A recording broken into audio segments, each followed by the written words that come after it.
Hey guys, tonight we are going to dim the lights, settle into the cushions, and drift into a story that is deeply personal, yet strangely universal. We are going to talk about a breakup. Not with a person, not with a lover, and certainly not with a friend, but with an entity that has probably kept you awake more nights than any human being ever could. We are going to unravel the complex, intoxicating, and ultimately devastating romance I once had with money.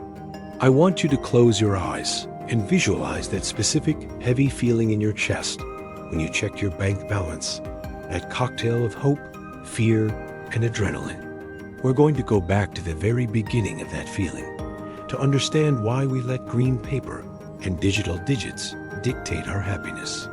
Honestly, if you're currently clutching your wallet like a life preserver or expecting a strategy guide on how to become a millionaire by Tuesday, you probably won't survive the absolute dismantling of materialism we're about to embark on. So before you get comfortable, take a moment to like the video and subscribe, but only if you genuinely enjoy what I do here. I also love seeing where you all are drifting off from, so go ahead and drop your location and your local time in the comments. Let's see who is staying up too late and who is just waking up to the world. Let's begin by walking toward the golden altar. You know this place, even if you haven't named it yet. It is the sanctuary you built in the quiet corners of your mind when you were very, very young. Before you knew what a salary was, before you understood taxes or interest rates, or the crushing weight of debt, you understood one fundamental truth about the adult world. Money was the magic wand. You watched the giants in your life, your parents, your teachers, the people on the glowing television screen, and you saw how their shoulders slumped when the magic ran out. You heard the hushed, sharp whispers in the kitchen when the bills arrived, the tension that seemed to suck the air right out of the hallway. You learned, through pure osmosis, that the absence of this magical substance caused pain, arguments, and silence. Therefore, your young mind concluded with perfect, flawless logic. The presence of it must be the cure for everything. This is where the worship begins. It doesn't start with greed. It starts with a desire for safety. You recall looking at a toy in a shop window, or perhaps a pair of sneakers that all the popular kids wore, and feeling a distinct physical ache. It wasn't just about the object. It was about what the object represented. It was a ticket to inclusion, a shield against ridicule. You began to believe that if you could just summon enough of this resource, you could build a fortress around yourself where nothing could hurt you. You constructed an altar in your imagination where money sat on the throne, glowing with a golden, benevolent light. You promised yourself that when you grew up, you wouldn't be stressed like the adults around you. You would be rich.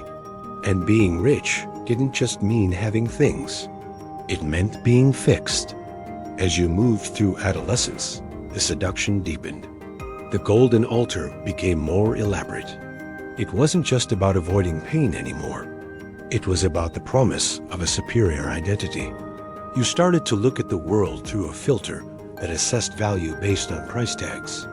You saw a luxury car glide silently past you at a crosswalk, the driver insulated behind tinted glass and climate control, looking calm, important, and untouchable. You didn't see a person with their own anxieties. You saw a deity. You told yourself that if you were in that seat, gripping that leather steering wheel, you would be a different person. You would be confident. You would be interesting. You would be lovable. The lie whispered to you that money wasn't just a tool for trade, but a replacement for character. This belief system is insidious because it works in the background. You don't walk around saying, "I worship money." Instead, you say practical things like, "I just want to be comfortable," or "I need to provide for my future." But if you looked closer at the golden altar you built, you would see that you were sacrificing things on it long before you had a job. You sacrificed your contentment. You sacrificed your ability to enjoy a simple afternoon because you were too busy calculating how much time you were wasting. You looked at a sunset and thought about how much better it would look from a balcony in a 5-star resort. The currency of the world began to overwrite the currency of your soul. You were convincing yourself that your current life, the one happening right now, was just a waiting room. A dull, gray purgatory you had to endure until you earned enough to buy your way into the technicolor paradise of the wealthy. The golden altar promised that money could fix every single broken part of your life. If you felt lonely, money would bring friends or at least an audience. If you felt boring, money would buy you adventures and stories. If you felt small, money would build you a pedestal. You projected all your insecurities onto your bank account. You believed that a zero balance meant you were a zero person. And conversely, a massive surplus meant you were massive, important, valid, real. You began to treat your potential future wealth as a savior that was coming to rescue you from the mundane reality of being human. You weren't just waiting for a paycheck. You were waiting for salvation. This phase of the relationship is the honeymoon of the fantasy. You haven't actually done the grinding work yet, or perhaps you're just starting, but the dream is pure. It is untainted by the reality of what it takes to accumulate that kind of wealth. You are in love with the idea of money. You are in love with the potential. It's a seductive, shimmering mirage. You spend hours daydreaming about what you would do if you won the lottery, planning every purchase with the precision of an architect. You mentally furnish houses you haven't bought. You plan vacations to countries you can't locate on a map, and in those daydreams, you are always happy. You are never sick, never heartbroken, never anxious. The golden altar tells you that money washes all of that away.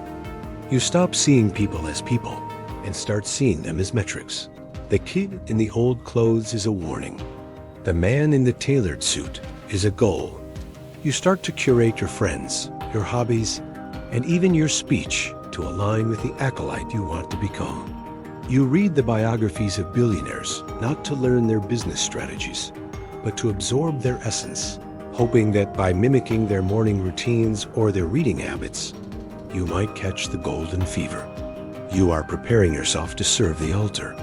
You are willing to do whatever it takes because the promise is so incredibly high.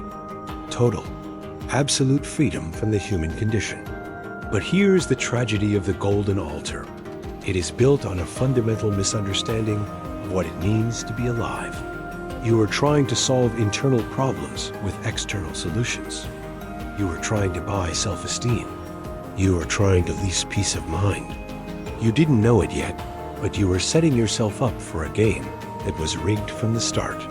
You thought you were the master of your destiny, choosing to pursue success, but in reality, you were already a slave to the image of it. The gold was dazzling, and it blinded you to the simple, quiet truths that were sitting right next to you.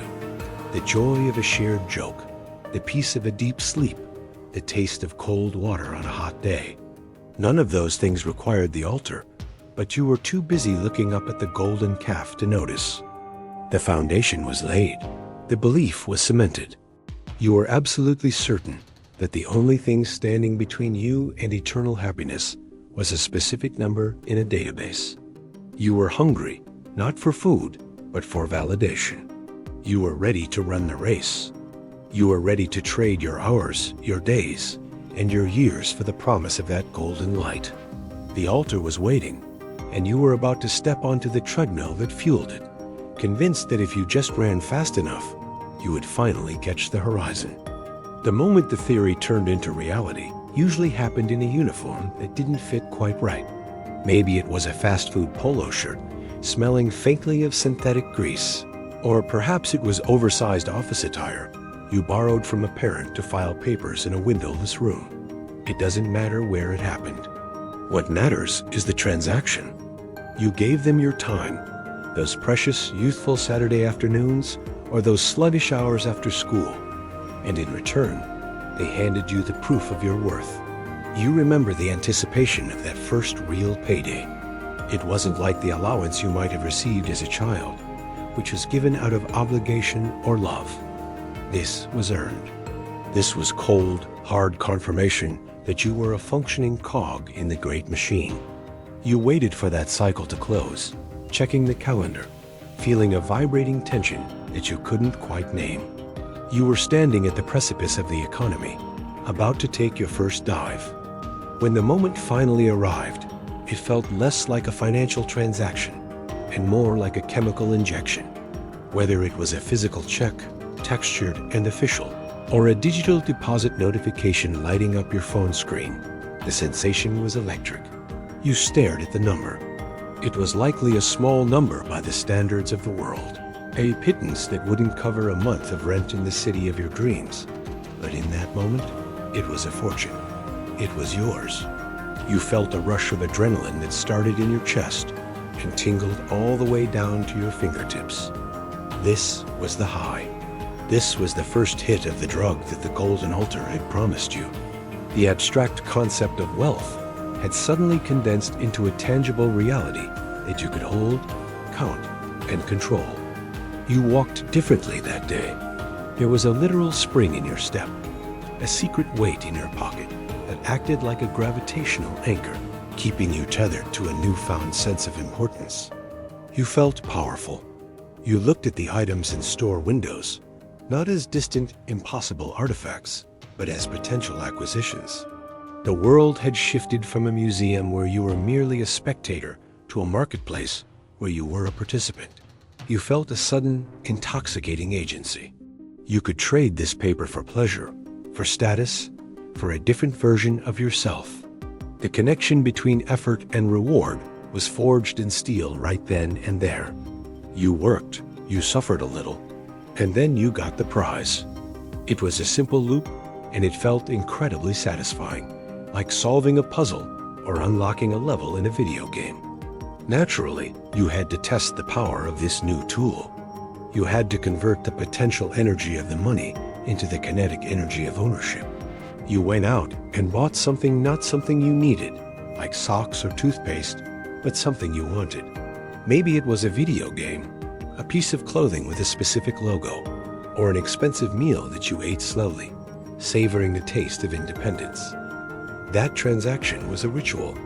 Handing over the cash or swiping the card gave you a secondary spike of dopamine. You were proving to yourself and the world that you were capable. You were a consumer, a patron, a person of means. The object you bought wasn't just an object. It was a trophy. It sat on your shelf or hung in your closet as a physical testament to your labor. You looked at it and felt a glow of pride. But then something curious happened. The glow didn't last. It was a radioactive half-life that decayed much faster than you expected. The shirt lost its novelty after the second wash. The game was beaten and shelved. The meal was digested and forgotten. The adrenaline of the payday faded, leaving a silence in its wake. You looked at your bank account, and the number had shrunk. The feeling of power evaporated along with the digits. You felt a sudden sharp contraction of your spirit. You were no longer the master of the marketplace. You were just a person with a depleted resource.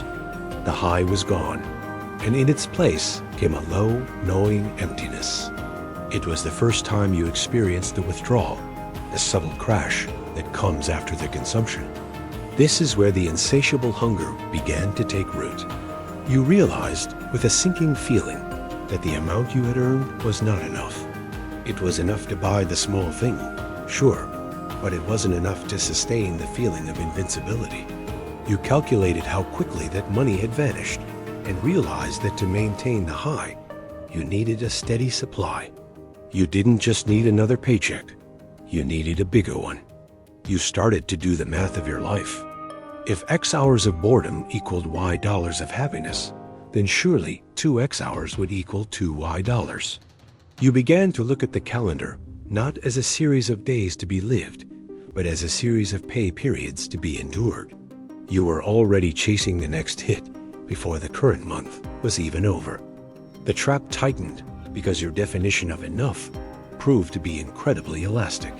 The moment you reached a new financial baseline, your brain normalized it. The first time you saw 4 figures in your account, you thought you were rich. A few months later, that same amount felt like a dangerous, terrifying zero.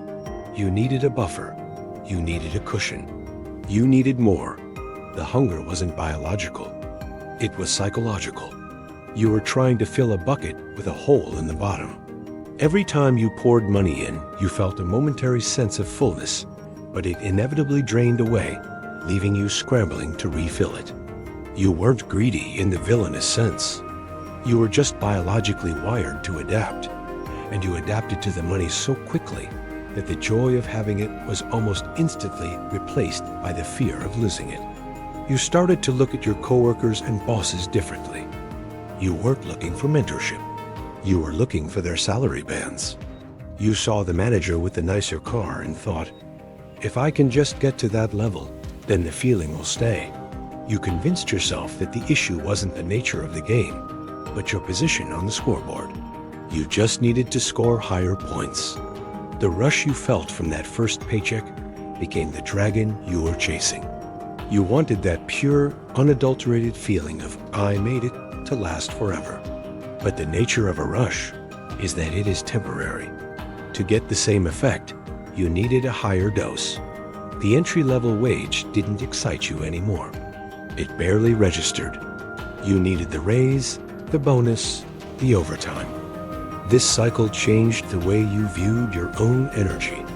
You stopped protecting your rest and started viewing it as lost revenue. A Saturday spent doing nothing wasn't relaxation anymore. It was an opportunity cost. You felt a twinge of guilt when you weren't being productive. The hunger for the financial high began to cannibalize your other appetites. You skipped lunch to save a few dollars, or worked late to impress a supervisor, all in service of the next injection of funds. You were feeding the beast, thinking you were feeding yourself. The adrenaline of the chase became a substitute for genuine passion. You told yourself you were driven, but in reality, you were just hooked.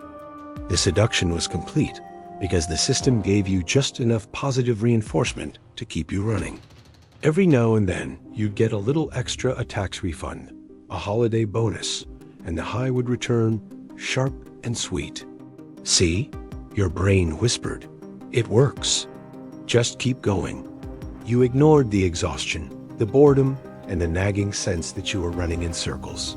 You were focused on the next deposit date. That date became the lighthouse in the fog of your month. You navigated your entire emotional life around it. You were happy on the 1st and the 15th, and anxious on all the days in between. You are now fully inaugurated into the cult of the cycle. You had tasted the nectar, and you found it sweet, but fleeting. You didn't understand yet that you were drinking salt water, that the more you drank, the thirstier you would become. You just knew that you wanted more of that feeling you had when you held that first envelope. You wanted to feel secure, powerful, and significant.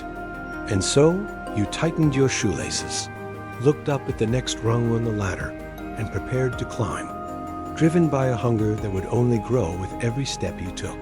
The initial romance was over. The obsession had begun. The climb began in earnest. You weren't just standing at the bottom staring up anymore. You were moving. You secured that first significant promotion, or landed a job that sounded impressive at dinner parties. The numbers on your pay stub finally jumped, not just by inches, but by feet. This was the moment you had convinced yourself would be the finish line.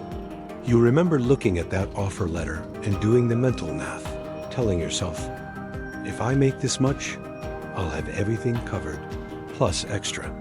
I'll be free. You believed that you were entering a zone of safety, a plateau where you could finally catch your breath and enjoy the view. But you didn't account for the physics of the infinite ladder. You didn't know that the ladder itself was alive, and that it grew in direct proportion to your speed. As the money flowed in, the lifestyle crept up to meet it. It wasn't a conscious decision to be wasteful. It felt like a natural evolution, a biological imperative to expand into the space you had created. You moved out of that drafty, cramped apartment with the questionable plumbing and signed a lease on a place with sunlight, a doorman, or a second bedroom you didn't strictly need. You told yourself it was an investment in your sanity. You traded the rattling used car for something with leather seats and a silent engine, rationalizing that you needed reliability for your important new job.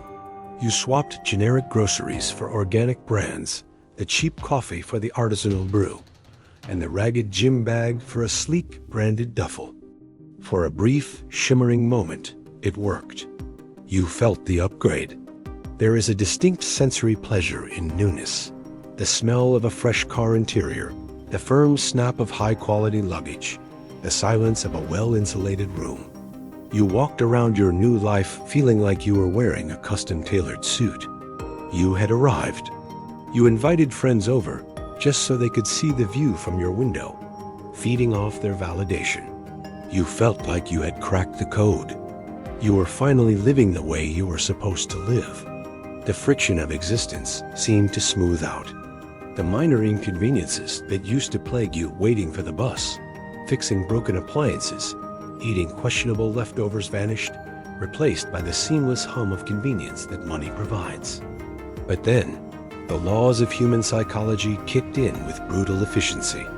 The phenomenon is known as hedonic adaptation, but you experienced it simply as the fading of the color. The new apartment just became home. The silent car just became the way you got to work. The expensive coffee just became your morning caffeine. The extraordinary rapidly calcified into the ordinary. The baseline shifted. You didn't wake up every morning grateful for the dishwasher or the high-thread count sheets. You expected them. They were no longer luxuries. They were necessities.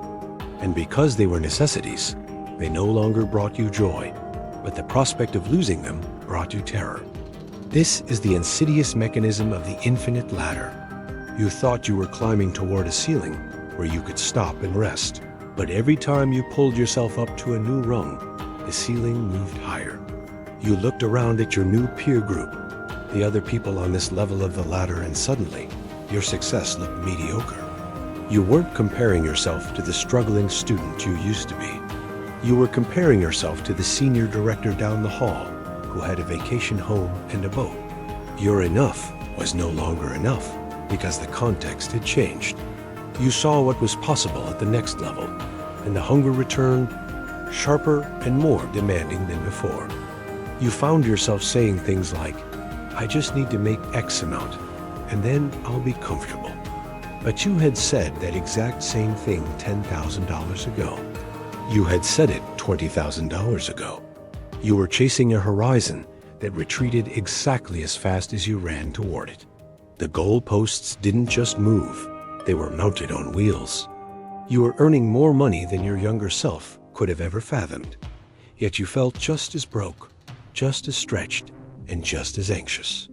The numbers in the bank account were larger, but the lifestyle overhead devoured them instantly. You had built a golden cage where the bars were made of mortgage payments, car leases, and subscription services. The tragedy was that you couldn't even step down if you wanted to. You had constructed a life that required a high-octane fuel to keep running. To go back to the smaller apartment or the older car would feel like a failure, a regression. You were trapped by your own upgrades. You had to keep climbing just to stay in the same place.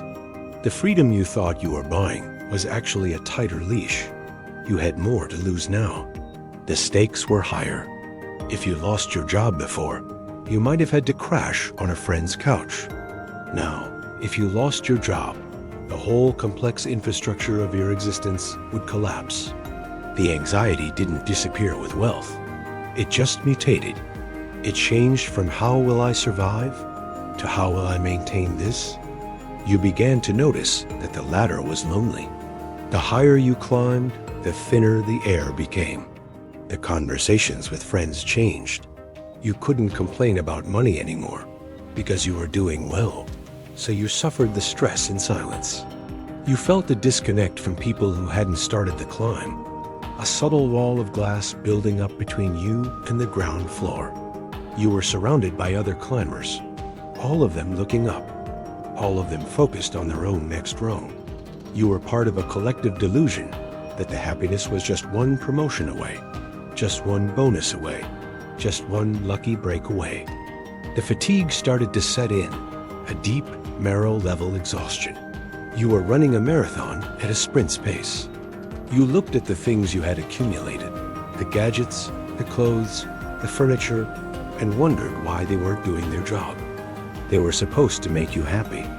They were supposed to fill the void. Instead, they just sat there, demanding to be cleaned, insured, and updated. You realized that every object you owned a little bit of you. You were the custodian of your own inventory. The ladder wasn't leading you to a summit of peace. It was leading you into a complex maze of maintenance. There was a haunting moment where you looked in the mirror and tried to find the person you were before the climb began. You remembered a version of yourself that could be happy with a pizza on the floor and a rented movie. That person seemed naive to you now, but also strangely free. That person didn't have a credit score to protect or a reputation to uphold. That person didn't know the difference between a mid-range and a top-tier bottle of wine, and because of that, they enjoyed the wine more. You, with your refined palate and your elevated standards, found it harder and harder to be impressed. The world had to work harder to please you.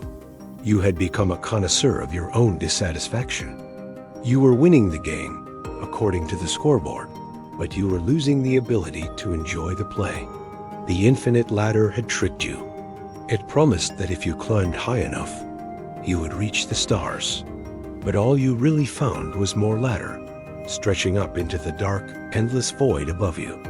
You gripped the rungs tighter, your knuckles white, terrified to look down, terrified to stop, and too exhausted to keep going.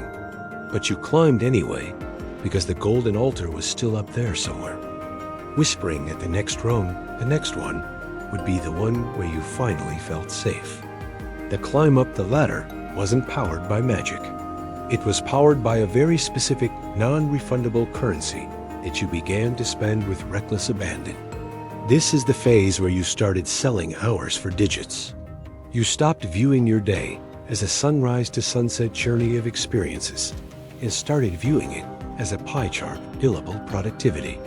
You entered into a silent contract with the universe, or rather, with the payroll department. The terms were simple.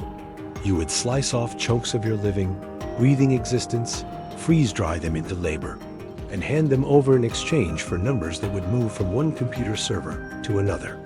At first, the trade seemed fair. In fact, it seemed like a bargain. You gave them 8 hours. They gave you the means to survive.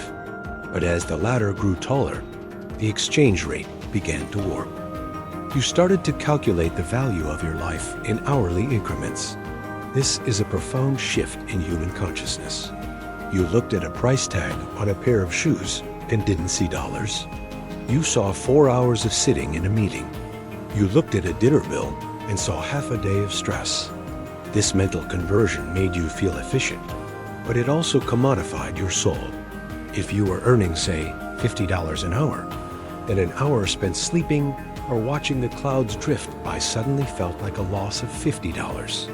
You began to view leisure not as a natural state of being, but as theft. You were stealing from your own potential earnings. Every moment of stillness was a leak in the hull of your financial ship that needed to be plugged. The physical toll of this transaction was invisible at first, masked by youth and caffeine, but it accumulated like sediment in your arteries. You traded your natural rhythms for the artificial pulse of the alarm clock. You remember those mornings, the jarring, violent sound tearing you out of a dream, the heavy eyelids, the automatic motion of stumbling to the shower. You weren't waking up because your body was rested. You were waking up because your time no longer belonged to you. It belonged to the highest bidder. You skipped breakfast because 10 minutes of eating was 10 minutes you could be commuting. You poured scalding coffee down your throat, not for the taste, but for the chemical override provided to your exhausted system. You were treating your body like a rental car driving it hard, ignoring the check engine light and assuming you could just trade it in when it broke down. Then came the theft of the evenings. The contract stated 9 to 5, but the fine print, written in the invisible ink of corporate culture and ambition, demanded much more. You came home, But you didn't really leave the work behind. You brought the glowing screens with you. You sat on your couch, physically present with your partner or your pet, or just your own thoughts, but your mind was still tethered to the digital hive. You checked emails during commercial breaks. You responded to urgent messages while waiting for the pasta to boil. You were selling your downtime, slicing it into thin, unusable ribbons. You were never fully on, but you were certainly never fully off. You existed in a gray, static-filled purgatory, where the stress of the day bled into the sanctuary of the night. You missed meals, or rather, you replaced the ritual of dining with the function of fueling. You ate sandwiches with one hand while typing with the other, crumbs falling into the keyboard, a literal physical manifestation of your work, consuming your sustenance. You forgot the taste of food because you weren't paying attention to it. You were swallowing stress along with the calories. Your digestion suffered. Your sleep suffered. Your posture suffered as you curled inward around the glowing altar of your laptop. You told yourself this was temporary, a crunch time, but the crunch never ended. There was always another deadline, another project, another reason to sell just a few more hours of your health for a few more digits in the bank. The price paid wasn't just physical, it was relational. You started missing the moments that actually weave the fabric of a life. It started small, skipping a happy hour here, missing a phone call there. But soon, the I can't, I have to work excuse became your mantra. You missed the spontaneous road trip. You missed the child's school play, promising to watch the video later, not realizing that the video captures the image, but not the feeling of being there. You sat at weddings, checking your phone under the table, your body in a suit, but your mind in a spreadsheet. You were trading the unrepeatable, heavy magic of human connection for a repeatable, abstract currency. You convinced yourself you were doing it for them, for your family, for your future partners, for your future self. But in the process of securing their future, you were absent from their present. You also sold your hobbies. The guitar in the corner collected a layer of dust so thick you could write your salary in it. The paints dried up in the tubes. The running shoes lost their tread, not from miles, but from dry rot. You looked at these things, the things that used to make your eyes light up, and saw them as childish distractions. I don't have time for that, you said, with a perverse sense of martyrdom. You wore your busyness like a badge of honor. If someone asked how you were, you sighed and said, "So busy," expecting them to be impressed. You were signaling your value to the tribe. Look at me. I have sold all my hours. I must be worth a lot. You had hollowed out your personality until there was nothing left but the job title. The deepest tragedy of this phase was the asymmetry of the trade. You were trading a finite resource for an infinite one. You can always print more money, mint more coins, generate more credit. But time? Time is the most brutally scarce resource in the universe. You cannot print a new Tuesday. You cannot borrow 5 minutes from next year and spend them now. Once an hour is sold, it has gone into the abyss of history, never to be retrieved. You were selling diamonds for plastic beads, convinced that if you just got enough beads, you would win the game. You were liquidating your life force, draining the battery of your existence, to accrue a score that, at the end of the day, was just data on a server farm in a desert somewhere. You felt this loss in the quiet moments, usually on a Sunday evening. The Sunday scaries weren't just about the fear of the upcoming workload. They were a form of grief. You were grieving the weekend that you hadn't really lived. You were grieving the freedom that was about to be suspended for another 5 days. You felt a tightness in your chest, a preemptive exhaustion. You looked at the calendar and saw a grid of obligations, a prison of your own making. You realized with a sudden, cold clarity that you had sold your next week, your next month, perhaps your next year, before you had even lived it. You were in debt, not financially, but temporally. You owed your time to the machine. Even your time off became a calculated investment. You didn't go on vacation to explore or to get lost. You went to recharge. The language is telling. You viewed yourself as a battery that needed to be plugged back in so it could return to the machine and function efficiently. The vacation wasn't for you. It was for the work. You sat on a beach, forcing yourself to relax, checking the time, worrying about what was piling up on your desk in your absence. You paid thousands of dollars to travel to a paradise, only to spend the week mentally managing the anxiety of returning. You were paying for the privilege of not working, which is a twisted irony when you think about it.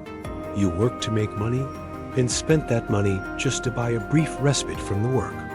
The heavy price of selling hours for digits is that you eventually forget who you are when you aren't selling. You become a mercenary of your own life. You lose the ability to just be. You forget how to sit on a porch and watch the rain without feeling the itch to be productive. You forget how to read a book without wondering if it will make you smarter or more competitive. You have monetized your consciousness. The digits in the bank grew, piling up in neat, comforting rows. But the hours of your life burned away like dry leaves in a bonfire, creating smoke that stung your eyes and ash that settled in your lungs, leaving you rich in paper but impoverished in time. The green-eyed monster didn't come to you in the form of a fairy tale dragon or a villain in a movie. It came to you in the glow of blue light, usually late at night, when your defenses were down and the world was quiet. You lay in bed, the day's labor finally done, and you reached for the little glass rectangle that connects you to the hive. You told yourself you were just checking in, just winding down, but you were actually stepping into an arena of psychological warfare where you were the only combatant without armor. You opened the app, and there it was, the highlight reel, the avalanche of other people's supposed triumphs. The green-eyed monster wasn't hiding under the bed. It was scrolling right under your thumb, feeding you a steady diet of inadequacy, pixel by pixel. This specific misery is unique to our modern condition. In the past, you only had to envy your neighbors, the people you could actually see over the fence. Now, you are forced to envy the entire world. You scrolled past a friend from high school who just bought a house with a kitchen island bigger than your entire apartment. Swipe. You saw a coworker posting from a villa in Tuscany, holding a glass of wine that cost more than your hourly wage, looking effortlessly sun-kissed and serene. Swipe. You saw a stranger, some influencer with no discernible job, unboxing a luxury car with a giant red bow on it. With every image, you felt a tiny, sharp puncture in your ego. It wasn't just that they had these things. It was the implication that you didn't. The algorithm wasn't just showing you content. It was showing you a mirror of what you lacked. You began to compare your blooper reel to their trailer. This is the fundamental error of the financial voyeur. You knew your own back end intimately. You knew the panic of the unexpected dental bill. You knew the specific sinking feeling of transferring money from savings to checking just to cover a credit card payment. You knew the arguments, the stress, the sleepless nights spent doing mental math on the ceiling. You lived in the messy, chaotic, unglamorous reality of your own finances. But when you looked at everyone else, you only saw the front end. You saw the polished, filtered, color-corrected result. You didn't see their credit card debt. You didn't see the lease terms on the BMW. You didn't see the arguments they had 5 minutes before taking that smiling family photo. You compared your complex, difficult truth to their curated, simplistic fiction, and naturally, you lost every time. The envy curdled into a heavy, sour resentment. You started to wonder, what do they know that I don't? You followed the rules. You worked the hours. You climbed the ladder. So why did it seem like everyone else was sprinting while you were wading through molasses?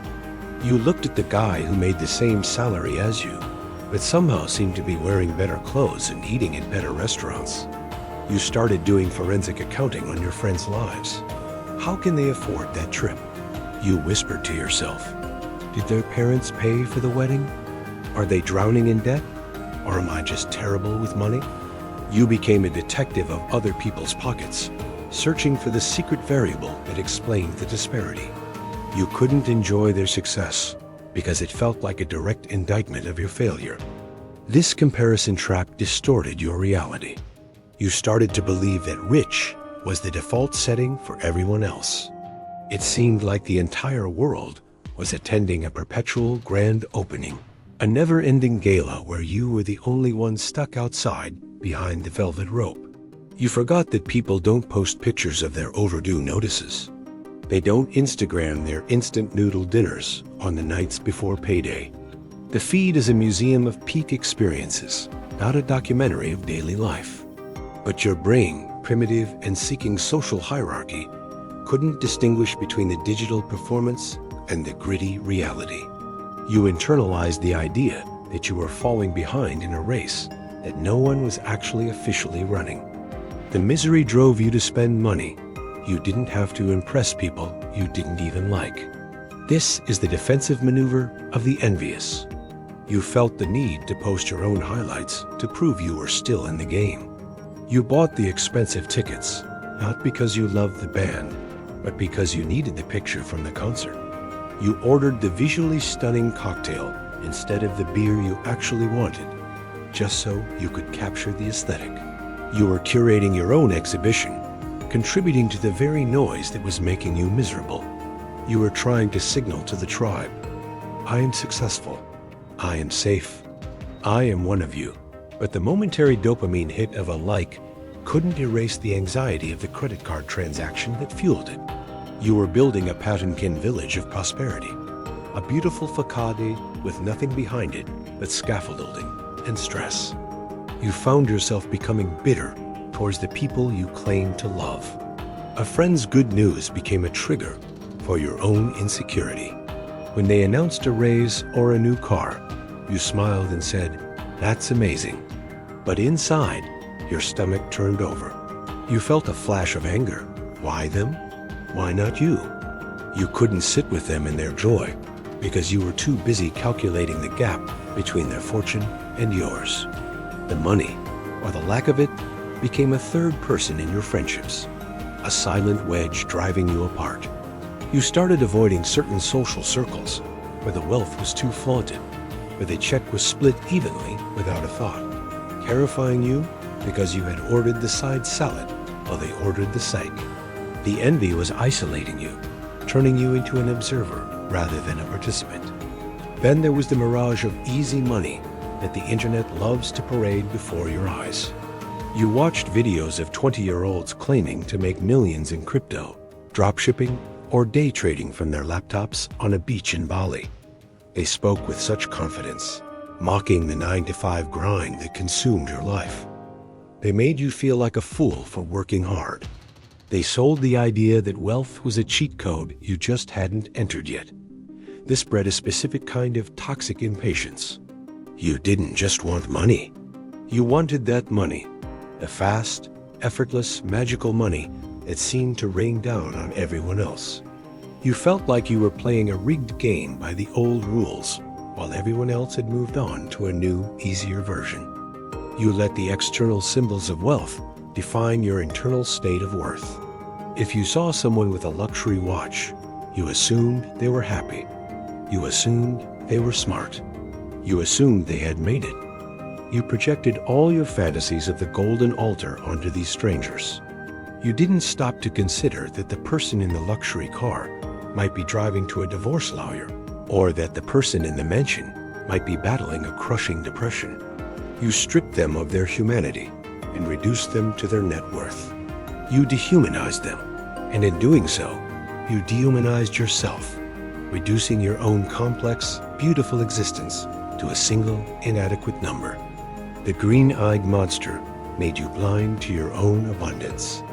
You could be sitting in a warm room with a full belly, safe and healthy, and feel absolute poverty because you saw a picture of a penthouse. The comparison stole your gratitude.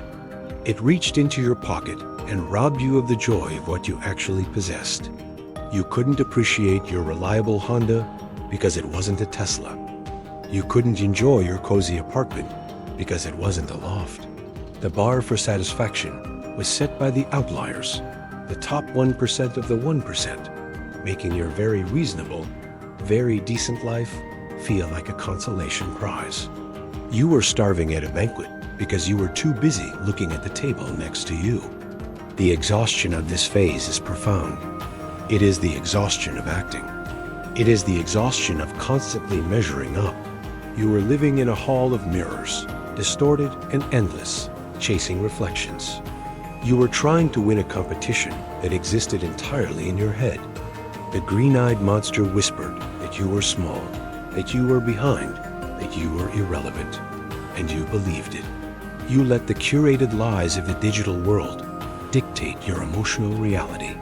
You were drowning in data, suffocating in images, lost in a sea of other people's supposed success, completely unaware that most of them were dog-paddling just as frantically as you were. You were alone in a crowded room, looking at your phone, hating yourself for not being someone else, while the actual clock of your life ticked away, unnoticed and unloved. Eventually, the exhaustion of constant comparison drove you indoors, back into the recesses of your own planning. You decided that if you couldn't be the most flamboyant spender in the world, you would be the most secure. You pivoted from chasing status to chasing safety. You began the construction of the fortress of paper. This was a methodical, defensive strategy. You were no longer trying to impress the strangers on the internet. You were trying to bribe the future. You looked at the chaos of the world, the recessions, the layoffs, the unpredictable twists of fate, and you decided that you could build a wall high enough and thick enough to keep the monsters out. The bricks of this wall were savings accounts, insurance policies, diversified portfolios, and emergency funds. You told yourself that with enough liquidity, you would become waterproof. You became obsessed with the concept of the safety net, but what you were really building was a bunker. You derived a grim satisfaction from seeing the numbers accumulate, not because they represented fun or freedom, but because they represented distance from disaster. You visualized your bank account as a moat. Every $1,000 was another foot of water, separating you from the harsh realities that plagued the unprepared. You walked through your days with a secret arrogance, a quiet belief that you were insulated. You saw people stressing about car repairs or rent hikes, and you felt a detachment. You thought, I have covered that. You believed you had solved the equation of human vulnerability. You thought you had purchased an exemption from the jagged edges of life. The fortress of paper felt impregnable from the inside. It was quiet there. You had your spreadsheets, your projections, and your contingency plans. You had a strategy for a market crash, a strategy for a job loss, a strategy for a leaky roof. You felt like a grandmaster playing chess against chaos, and you were winning. You slept better, or so you thought, cushioned by the knowledge that if something broke, you could just write a check to fix it. You began to believe that every problem was merely a transaction waiting to happen. You conflated financial security with existential security. You forgot that money is a human invention, and that the universe operates on laws that do not recognize the authority of the central bank. Then, inevitably, the storm breached the walls. It didn't come in the form of a bill or a debt collector. It came as a phone call in the middle of a Tuesday afternoon, or a sudden, sharp pain in your side that wouldn't go away, or the hollow look in a loved one's eyes when they came home with bad news. The specific nature of the catastrophe doesn't matter. What matters is that it was a problem that had no price tag. You stood there, in the center of your fortress of paper, and realized with a terrifying clarity that the walls were made of confetti. You had millions of units of currency, but you were suddenly desperately poor in the only currency that mattered: control. Let's say it was a health scare. You found yourself in a hospital waiting room, a place that smells of antiseptic and anxiety. You looked around at the other people, some rich, some poor, some young, some old, and you realized that the waiting room is the great equalizer. You wanted to march up to the desk and slap your credit card down. You wanted to say, I have the premium insurance, I have the savings, I have the status. Fix this now. You want to upgrade your experience like it was a flight. But the biology of the human body is indifferent to your net worth. The cells dividing uncontrollably, or the artery that was blocked, or the virus that was replicating, none of them care about your credit score. You could pay for the private room, sure. You could pay for the best specialist, but you couldn't pay for the outcome. You couldn't bribe the Grim Reaper. In that moment, your money sat in the bank, utterly useless. It was a frozen asset. It couldn't hold your hand. It couldn't take away the fear. It couldn't negotiate with nature.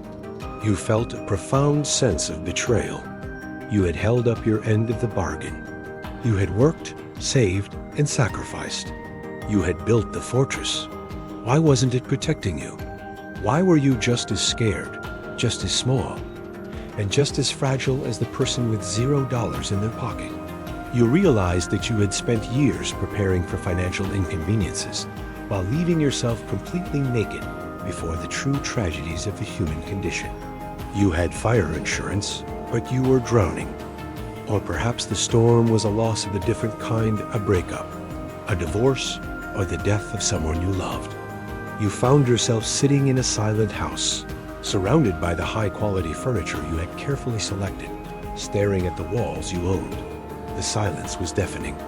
You looked at your accounts and saw that you had the resources to go anywhere in the world, to buy anything you wanted, to distract yourself with any luxury. And yet, you couldn't buy a conversation with the person who was gone. You couldn't purchase 5 more minutes of yesterday. The grief was a fog that no amount of money could blow away. You realized that your assets were cold, inanimate things.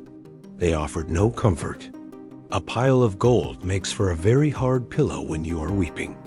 The fortress of paper actually made the pain worse in a strange, ironic way. It stripped away the distractions of survival. If you were broke, you might have been distracted by the need to pay the rent or put food on the table. You would have had a functional, immediate purpose to keep you moving.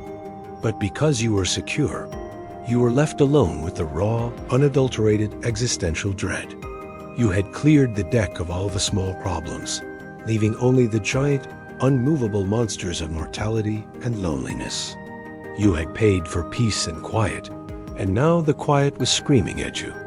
You discovered that money is an excellent tool for logistics, but a terrible tool for life. It can move bodies from one place to another, but it cannot move hearts. It can build houses, but it cannot build homes. It can buy medicine, but it cannot buy health. It can buy acquaintances, but it cannot buy loyalty.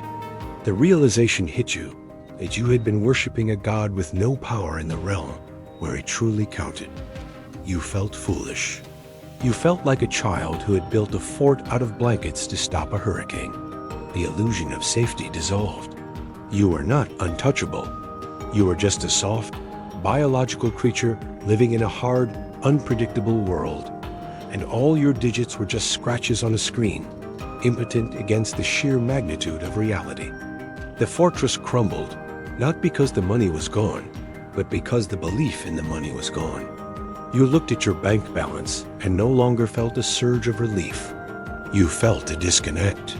The numbers seemed abstract, almost funny in their irrelevance. Look at that, you thought. I have enough money to live for 50 years, but I don't know if I'll survive the night. The hierarchy of your needs shifted violently. You would have traded every single dime in that account for a clean diagnosis, for one more day with the person you lost, for a guarantee that your children would be safe. But the exchange window was closed. There was no market for what you actually needed. This is the phase where the arrogance dies. You stop walking with that secret swagger. You become humble before the randomness of the universe. You realize that the fortress of paper was a vanity project. It was a way to soothe your own anxiety, a pacifier for a scared adult. You understand that true security isn't about the size of your reserves. It's about the resilience of your spirit and the strength of your community. Things you can't buy, things you can't hoard, and things you can't protect with a password. You stood in the ruins of your philosophy, the storm raging around you, wet and shivering, finally understanding that you cannot buy your way out of being human. Even after the cracks appeared in your fortress, the momentum of your old life pushed you forward. You were like a train with the brakes cut. You couldn't just stop because the engine of habit was churning too hard. You had one specific coordinate locked into your navigation system, a destination you had chosen years ago. This was the summit. Maybe it was a net worth with 2 commas. Maybe it was paying off the mortgage entirely. Or maybe it was an arbitrary savings goal that you had scribbled on a napkin when you were 22. Whatever the number was, it loomed in your mind like the peak of Everest. You believed, with a fundamental religious fervor, that the air up there would be different. You believed that once you planted your flag on that peak, the noise in your head would finally stop. The days leading up to it were filled with a strange, vibrating tension. You were so close. You watched the markets. You checked the pending transfers. You calculated the final paycheck. It was the end of a marathon where you can see the finish line tape fluttering in the wind. You prepared yourself for the transformation. You expected a physiological shift, a release of pressure, a sudden expansion of your lungs, perhaps a golden glow settling over your vision. You thought that crossing this threshold would be the moment you shed your old skin, the anxious, striving skin, and emerged as the wealthy you, the version of yourself who is calm, benevolent, and perpetually satisfied. Then the moment happened. It usually happens on a mundane Tuesday or a quiet Thursday evening. You refreshed the browser, or you opened the app, and there it was. The digits aligned. The comma was in the right place. The balance exceeded the target. You had done it. You had reached the summit. You sat back in your chair, waiting for the euphoria to wash over you. You waited for the confetti to fall from the ceiling. You waited for the heavy orchestral swell of victory music. But the room remained stubbornly silent. The refrigerator hummed in the kitchen. A car drove past outside with a loose muffler. The clock on the wall ticked with the same indifferent rhythm it had always held. You looked at the screen and looked at your hands. They were the same hands. You touched your face. It was the same face. You took a deep breath, expecting the air to taste like champagne and freedom, but it just tasted like stale office air and dust. The world hadn't shifted on its axis. The tectonic plates of your reality hadn't realigned. You were just a person sitting in a chair, looking at a number, feeling a confusing, hollow sensation spreading through your chest. This is the silence at the summit. It is the most deafening silence you will ever experience. You realize, with a sinking horror, that the destination is a lie. The view from the top isn't a panorama of paradise. It's just a view of where you came from, but further away. You look down at the valley of your struggle, the late nights, the missed parties, the stress ulcers, the strained relationships, and you wondered, is this it? You had traded years of your life for this moment, and the return on investment felt tragically low. You had climbed a mountain, only to find that the peak was a flat, gray parking lot. You tried to force the feeling. You went out to celebrate. You bought the expensive bottle of wine. You ordered the steak. You toasted to yourself. But the celebration felt performative. You were acting out the scene of success rather than feeling it. You looked around the restaurant at other people, wondering if they knew you had made it. But nobody knew, and nobody cared. To the waiter, you were just another table to turn. To the world, you were just another consumer. The external validation you craved was non-existent because the achievement was entirely internal, hidden in a secure server somewhere. You were the king of a kingdom that existed only in the cloud. The anticlimax was brutal because it stripped away your primary motivation. For years, the goal had been your North Star. It gave you a reason to wake up, a reason to endure, a reason to say no to things. It was the organizing principle of your life. Now, that star had been plucked from the sky and put in your pocket, and the sky was suddenly dark and directionless. You faced the terrifying question, now what? You had reached the end of the map you drew for yourself. You had won the game, but the screen didn't fade to black. The game kept running, the character kept standing there, and there were no new quests. You felt a profound loneliness up there. You realized you couldn't really talk to anyone about this. If you complained about feeling empty after making $1 million, you would sound like an ungrateful, out-of-touch villain. You couldn't share this pain with your friends who are struggling to pay rent. They would look at you with contempt, and rightfully so. You were isolated by your own success. You had built a tower so high that no one could hear you shouting from the top. You were trapped in a VIP section of one. The success you thought would bring you love and admiration actually created a barrier of awkwardness and envy. This silence forced you to confront the "so what" factor. You had the money. So what? You still had to brush your teeth. You still had to do the dishes or manage the person who did them. You still had insecurities about your hairline or your weight. You still got sad when it rained for 3 days straight. The money hadn't solved the human condition. It hadn't cured your neuroses. It had just funded them. You realized that you were the same person you were when you were broke, just with more options and less hunger. The fundamental architecture of your happiness hadn't changed. Only the furniture had been upgraded. A dangerous thought crept in. Maybe it wasn't enough. The addiction tried to reassert itself. Your brain, panicked by the lack of dopamine, suggested that maybe you just aimed too low. Maybe the real summit was double this amount. Maybe 10 million is where the angels sing. You felt the itch to reset the goalposts, to start the grind all over again, just to have a direction to run. But deep down, you knew it was a lie. You had seen behind the curtain. You knew that if X didn't make you happy, 2X wouldn't either. The math of fulfillment didn't work that way. You were standing at the limit of what money could do for a human soul, and it wasn't nearly enough. You walked around your house, touching the things you owned, feeling a strange detachment.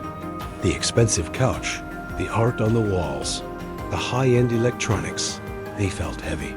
They felt like props on a stage where the play had already ended. You realized that the thrill was never in the having. It was in the getting. The pursuit was the drug. The anticipation was the high. The arrival was the withdrawal. You had been chasing a horizon, and by definition, you can never stand on the horizon. As soon as you move towards it, it recedes. But you had forced your way to the mathematical end of your goal, and in doing so, you broke the illusion? This is the moment the existential crisis truly sets in. When you are poor, you can blame your misery on your lack of money. You can say, if only I had cash, I wouldn't be stressed. I wouldn't be sad. It is a comforting fantasy because it offers a clear solution. But when you have the money and you are still stressed, still sad, and still empty, you have no scapegoat left. You have to look in the mirror and realize that the problem is you. The problem is your mindset, your lack of purpose, your spiritual malnutrition. You stripped away the excuse of poverty, and underneath, you found a naked, shivering ego that didn't know how to be happy just to be. The summit turned out to be a cold, barren place. The oxygen was thin, and nothing grew there. You looked out at the vast, indifferent world and realized that you had spent the prime years of your life hiking up a rock pile while the flowers were blooming in the valley. You had conquered the mountain, but in the process, you had forgotten how to dance. You stood there, rich and miserable, holding a trophy that no one was cheering for, listening to the wind howl through the empty chambers of your bank account, finally understanding that the destination was never the point. The silence at the summit was disturbing, yes, but you were a creature of habit, so you did what you had always done. You tried to outrun the feeling. You told yourself that the emptiness was just a momentary glitch, a bit of spiritual indigestion that would pass if you just kept moving. You tried to rev the engine again. You looked for a new mountain, a bigger deal, a more complex investment. Anything to get that adrenaline piston firing back in your chest. But this time, when you pressed the pedal to the floor, the engine didn't roar. It sputtered. It coughed.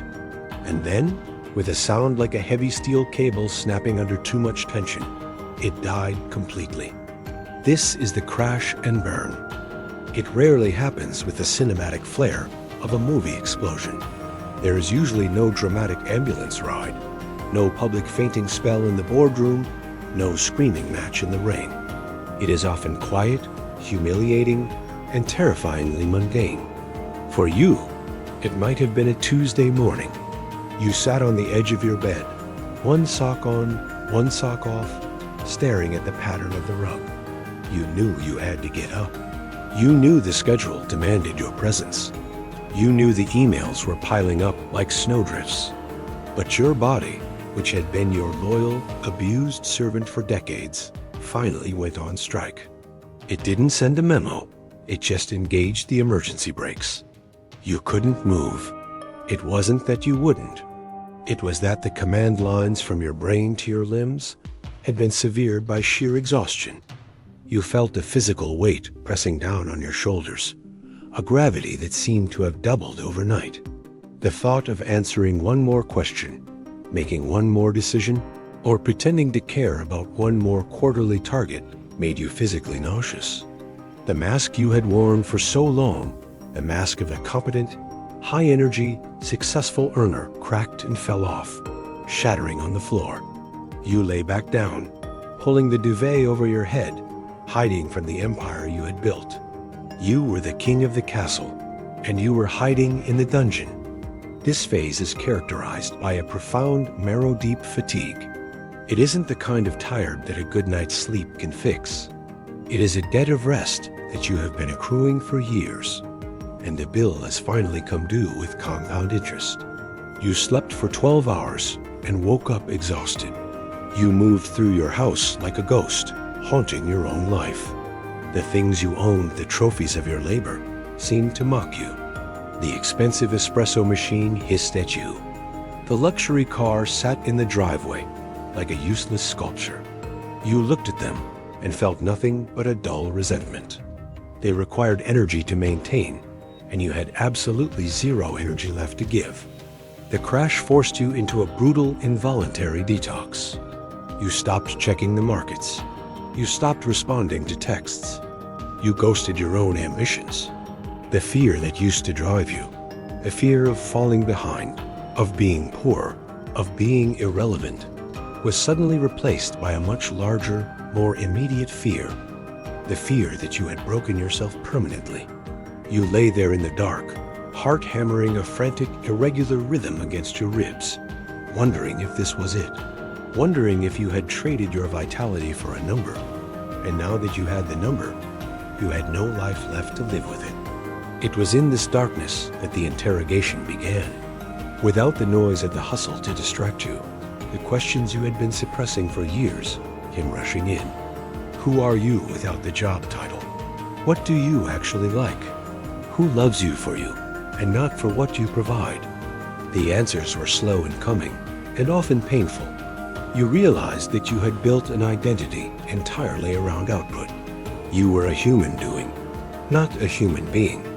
When the doing stopped, the being felt flimsy, like a tent collapsing in a storm. You realized you didn't have hobbies. You had coping mechanisms. You didn't have deep relationships. You had networks. You didn't have a life. You had a career. You looked at your bank account during this period, perhaps on your phone while lying on the couch in the middle of a workday you were skipping. The number was there. It was large. It was safe, and you hated it. You felt a flash of irrational anger toward the money. It felt like blood money, paid out in exchange for your health and your sanity. You realized that every dollar in that account represented a moment of stress, a skipped meal, a repressed emotion, or a neglected relationship. You had sold pieces of your soul to fill that account, And now you wanted a refund. You wanted to trade the digits back for the hair you had lost, for the sleep you had missed, for the sparkle in your eye that had dimmed. But the bank doesn't accept returns. The crash and burn stripped away the glamour of the grind. You saw the hustle culture for what it really was, a glorification of self-destruction. You looked back at your younger self, the one running up the infinite ladder with a mix of pity and horror. You saw a person running on a treadmill over a pit of spikes, driven by insecurity and validation seeking. You realized that your entire belief system had been a lie. You believed that if you suffered enough, you would be happy. You suffered, you got the reward, and you were miserable. The equation was fundamentally broken. The logic of the golden altar crumbled into dust. This period was messy. There might have been tears sudden, confusing bouts of weeping that arrived without warning while you were making toast or watching a commercial. This was the pressure release valve finally opening. All the grief you had deferred, all the disappointments you had swallowed, all the loneliness you had ignored came rushing to the surface. You were feeling 10 years of emotions in 10 days. It was overwhelming, but it was also, in a strange way, the first real thing you had felt in a long time. The numbness was thawing. The pain was sharp, but it was alive. You were waking up from the coma of automatic living. You started to look at the people around you with new eyes. You saw the other people in the race, the ones still running, still stressing, still posturing, and you didn't feel envy anymore. You felt sadness. You wanted to grab them by the shoulders and shake them. You wanted to scream, "It's a trap. The cheese is fake. The maze has no exit." But you knew they wouldn't listen, just as you wouldn't have listened a year ago. You realized that the crash is a rite of passage that perhaps everyone has to go through to break the spell. You have to hit the wall to realize the wall is there. As the acute phase of the burnout began to fade, it left behind a landscape that was barren but clean. The forest fire had burned down the dead wood. The false structures of your ambition were smoking ruins. You were left standing in the ashes of your old life, weak and shaky, but free. The golden altar was gone. The ladder was gone. The green-eyed monster was gone. All that was left was you, your breath, and the simple, undeniable fact of your existence. You realized that you didn't need to earn the right to exist. You didn't need to pay rent for the space you occupied on the planet. You were enough, simply because you were here, breathing, surviving. This was the pivot point. You couldn't go back to the way things were. The thought of putting the suit back on, of returning to the meetings, of caring about the profit margins, felt physically impossible, like trying to squeeze a butterfly back into a chrysalis. You had outgrown the shell, but you had done it violently. You knew with absolute certainty that you had to build something new. You didn't know what it looked like yet. You didn't know how you would structure your gaze or what you would value, but you knew what you wouldn't do. You wouldn't sell your soul for a number again. You wouldn't trade your health for status again. The crash and burn was the most painful experience of your life, but looking back, you realize it was the intervention you desperately needed. It was your spirit pulling the emergency brake because you were driving off a cliff. It forced you to stop, to breathe, and to look at the map. It forced you to ask the terrifying question: if money isn't the goal, then what is? And for the first time in your life, you were quiet enough to listen for the answer. You were ready to begin the slow, tender work of reconstruction, not of your net worth, but of your self-worth. The silence that followed the crash was not the empty, terrifying silence of the summit. It was the heavy, pregnant silence of a hospital room after a fever breaks. You were weak, yes, but the delirium had passed. Now began the surgical work. You had to perform an operation on your own psyche, without anesthesia, to locate the thick, fibrous cable that had connected your sense of self to your bank balance for as long as you could remember. This was the tether. It was the umbilical cord of your ego, feeding you a steady stream of validation that was toxic, yet essential to the person you had become. Severing it wasn't as simple as making a decision. It was a physical therapy of the soul, a slow, painstaking process of learning to walk again without the crutch of your financial identity. The first step was the hardest, because it required you to sit with the discomfort of being nobody. You remember the first time someone asked you the standard dinner party question? So, what do you do? In the past, you would have launched into your rehearsed elevator pitch, puffing out your chest, dropping titles and company names like heavy coins onto the table. You used your career as a shield. It was the armor that told the world, I matter, I am important, respect me. But now, in the aftermath of the burnout, the armor was gone. You sat there, naked in your regular clothes, and felt the urge to lie, to embellish, to pull up the stats from the old days. But you didn't. You swallowed the pride that tasted like ash and gave a vague, simple answer. You saw the light fade in the other person's eyes. They looked past you, searching for someone more valuable to talk to. And in that moment, it stung. It stung beautifully. You were learning that without the tether, you were invisible to a certain type of person, the type of person you used to be. This invisibility was painful at first, but then it became a superpower. You realized that if they didn't care about you when you weren't earning, then they never cared about you at all. They cared about the tether. They were talking to your wallet, not your soul. As you slowly stopped offering up your professional stats as an offering of peace, you began to see who actually stayed at the table. You began to untangle the knots of your social circle, letting the transactional relationships wither and die so that the real ones could finally breathe. This untangling process moved inward. You had to retrain your brain's reward system. For years, you had conditioned yourself to feel a spike of dopamine only when a number went up. A savings milestone, a stock jump, a tax return. These were the only things that made you feel good. You had to detox from this data addiction. You stopped checking the apps. You deleted the tickers from your home screen. You forced yourself to go a day, then a week, then a month without looking at your net worth. The withdrawal was real. You felt a phantom itch, a nervous tick, a feeling that if you didn't observe the money, it would disappear.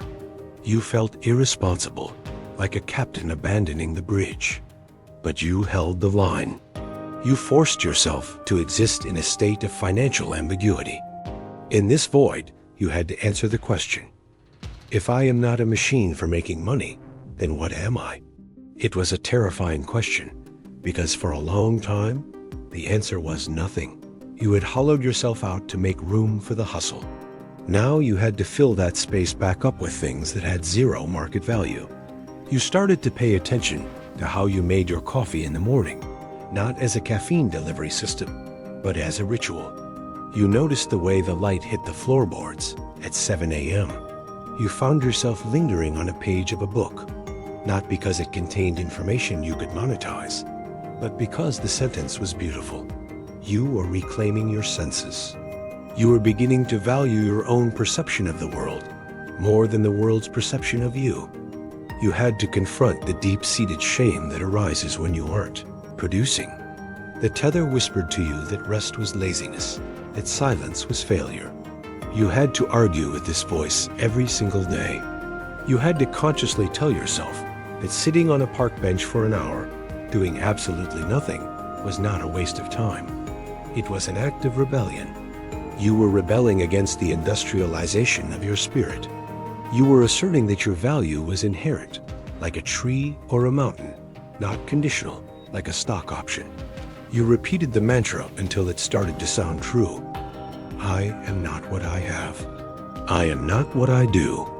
I am. There were days when you backslid.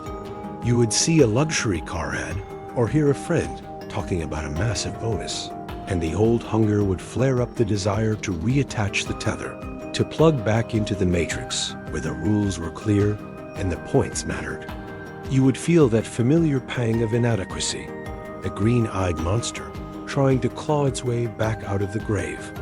But this time, you recognized it for what it was. You saw the hook inside the bait. You knew that if you bit down, you would be dragged back into the deep water where you almost drowned. So you acknowledged the feeling, thanked it for trying to protect you in its twisted way, and let it pass. You were building new neural pathways, paths that rooted around the center of greed and moved toward the center of peace. You started to strip the price tags off your experiences.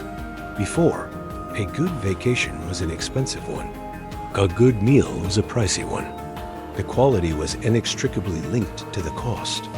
Severing the tether meant learning to enjoy a taco from a truck as much as a steak from a white tablecloth. Establishment, not because you had to, but because you were actually tasting the food instead of the status.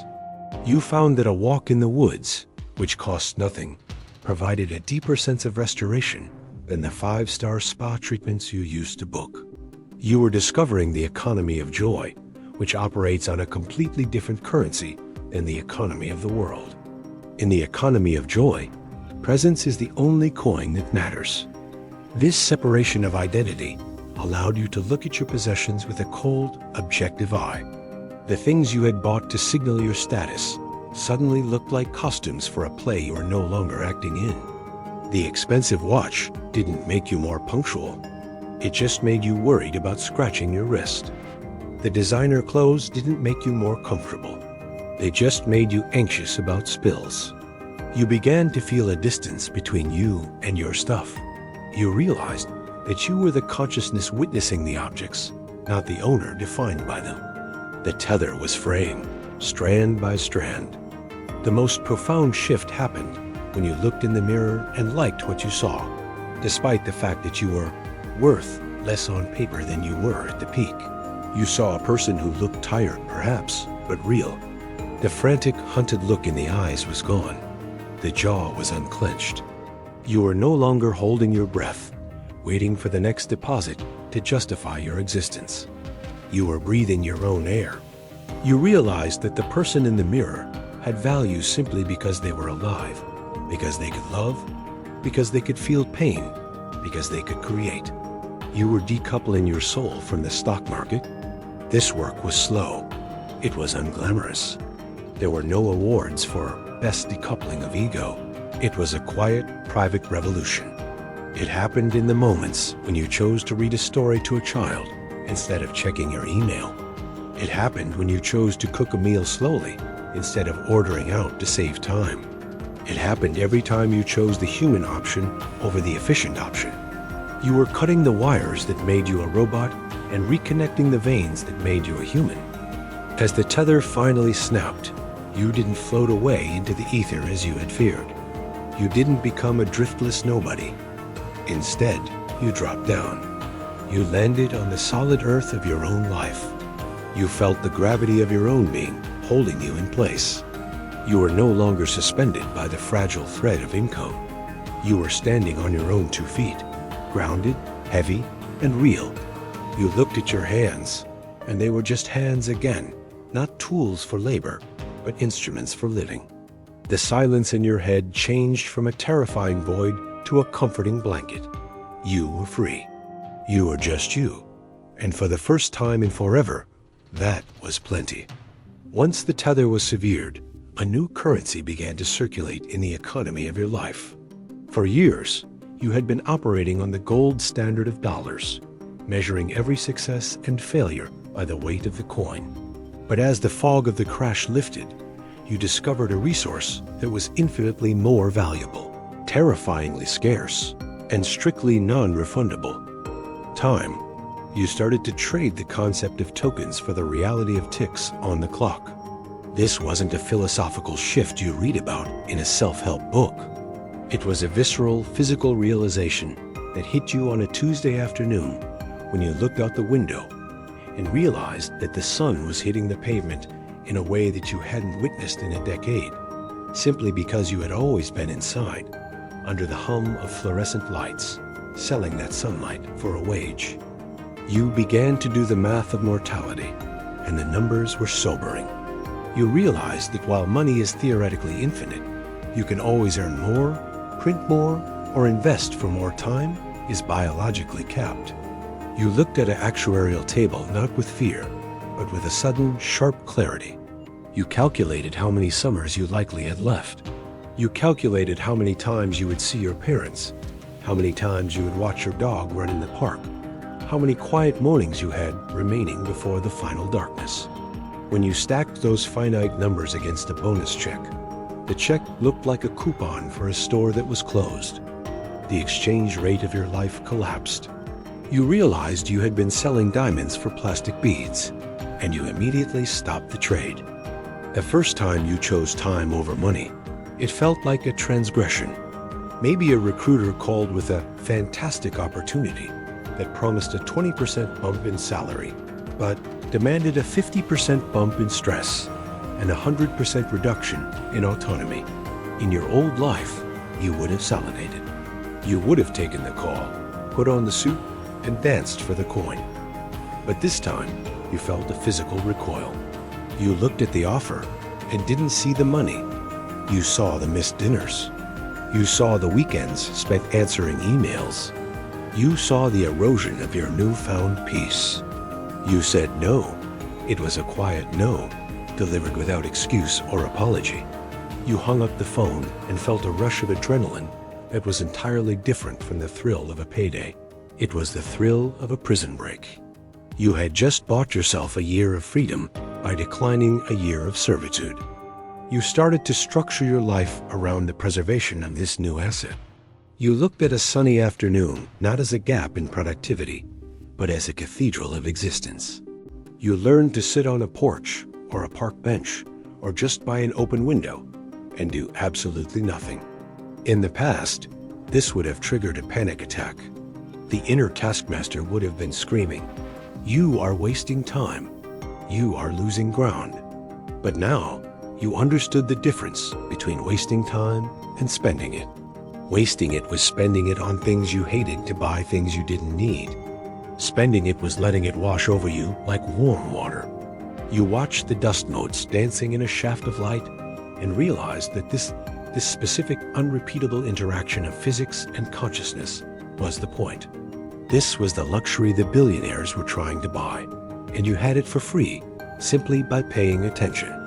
Your relationship with your job changed fundamentally. You stopped volunteering for the extra projects that promised vague future rewards. You arrived on time, you did your work with competence, and you left on time. You became a clock watcher, not out of laziness, but out of precision. You treated 5 p.m. like a sacred boundary. You watched your colleagues staying late, wearing their exhaustion like a badge of honor, competing to see who could suffer the most for the company. You used to be them. Now you looked at them with a compassionate confusion. You wanted to whisper to them that the company would not love them back, that the email could wait, that the sunset outside was painting the sky purple, and they were missing it for a spreadsheet that would be deleted in 5 years. You walked out the door, inhaling the evening air, feeling the immense wealth of having the rest of the night to yourself. This shift made you time-rich, a status symbol that is invisible to the market, but glaringly obvious to the soul. You realized that true wealth is not the ability to buy a yacht. It is the ability to wake up in the morning and say, "I own this day." You started to value the slow morning coffee more than the expensive latte you used to gulp down in the car. The 20 minutes of grinding beans and waiting for the kettle became a meditation. You weren't paying $4 for caffeine. You were paying 20 minutes of attention to the ritual of waking up. You found that a walk through your own neighborhood, taken at a meandering pace with no destination, yielded more happiness than the expensive, rushed vacations you used to pack into 3 days of frantic sightseeing. You also stopped outsourcing your life to save time, because you realized that living was the time you were trying to save. In the time is money phase, you hired people to clean, to cook, to drive, to fix, so you could work more to pay them. It was a snake eating its own tail. Now, you reclaimed those tasks. You washed your own dishes, feeling the warm water on your hands, letting your mind wander. You cooked your own meals, smelling the onions and garlic, connecting with the sustenance. You realized that these weren't chores to be eliminated. They were the texture of a human life. By doing them yourself, you weren't losing billable hours. You were gaining grounding moments. You were inhabiting your existence fully, rather than managing it like a supervisor. The fear of missing out, FOMO, was replaced by the joy of missing out, JOMO. You saw invitations to expensive galas, networking events, and must-do social obligations, and you felt a delicious pleasure in declining them. You realized that every yes to the world was a no to yourself.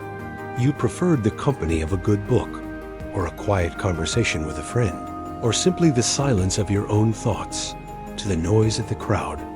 You weren't isolating yourself. You were curating your time. You were treating your hours like rare vintage wine, too precious to be poured down the drain of social obligation. You became stingy with your time and generous with your presence. When you were with someone, you were there, not checking your phone, not planning your exit, but fully immersed in the shared minute. This valuation of time changed your spending habits naturally. You started using the life energy calculator. When you saw a new gadget that cost $1,000, you didn't look at the bank balance. You looked at your hourly wage. You asked, is this phone worth 40 hours of my life? Is it worth a whole week of sitting in that chair, dealing with that stress? Almost always, the answer was a resounding no. The object became heavy with the weight of the time it would cost to acquire it. You realized that by spending less, you didn't just save money. You bought freedom. Every dollar you didn't spend was a soldier in your army of liberation, fighting to buy you a Tuesday morning, 10 years from now, but you wouldn't have to ask anyone for permission to sleep in. You found a deep, resonant peace in the realization that you were stepping off the conveyor belt. The world around you is still rushing, still panicking, still obsessed with speed and efficiency. But you were moving in slow motion. You were the stone in the river, letting the water rush past, staying solid and still. You started to notice the seasons changing, really notice them, the way the light shifted in October, the smell of the rain in April. You reconnected with the biological rhythms that the artificial clock had tried to overwrite. You slept when you were tired. You ate when you were hungry. You worked when you needed to, but you ceased to be a work. You were learning the ultimate secret, that this someday you were saving for, that mythical retirement where you would finally relax and enjoy your life, was a scam. If you didn't know how to enjoy a Tuesday afternoon now, you wouldn't know how to enjoy it when you were 65. You had to practice the art of living now. You had to seize the time while your knees were good and your eyes were clear.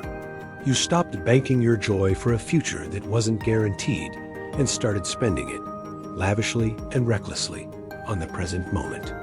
You were no longer a hoarder of tokens. You were a connoisseur of the now. And as you sat there, watching the sun dip below the horizon, costing you nothing and giving you everything, you felt richer than you had ever felt in your life. With the realization that your time was the only true luxury you possessed, you turned your gaze toward the physical space you occupied. For years, you had treated your home not as a sanctuary for living, but as a storage facility for your ego. You looked around your rooms and saw that they were crowded with the silent, heavy evidence of your climb up the ladder. Every surface, every drawer, and every closet was stuffed with things that you had exchanged your life energy to acquire. In the past, you called these things assets or collections, but now, under the harsh light of your new perspective, they looked like something else entirely. They looked like anchors.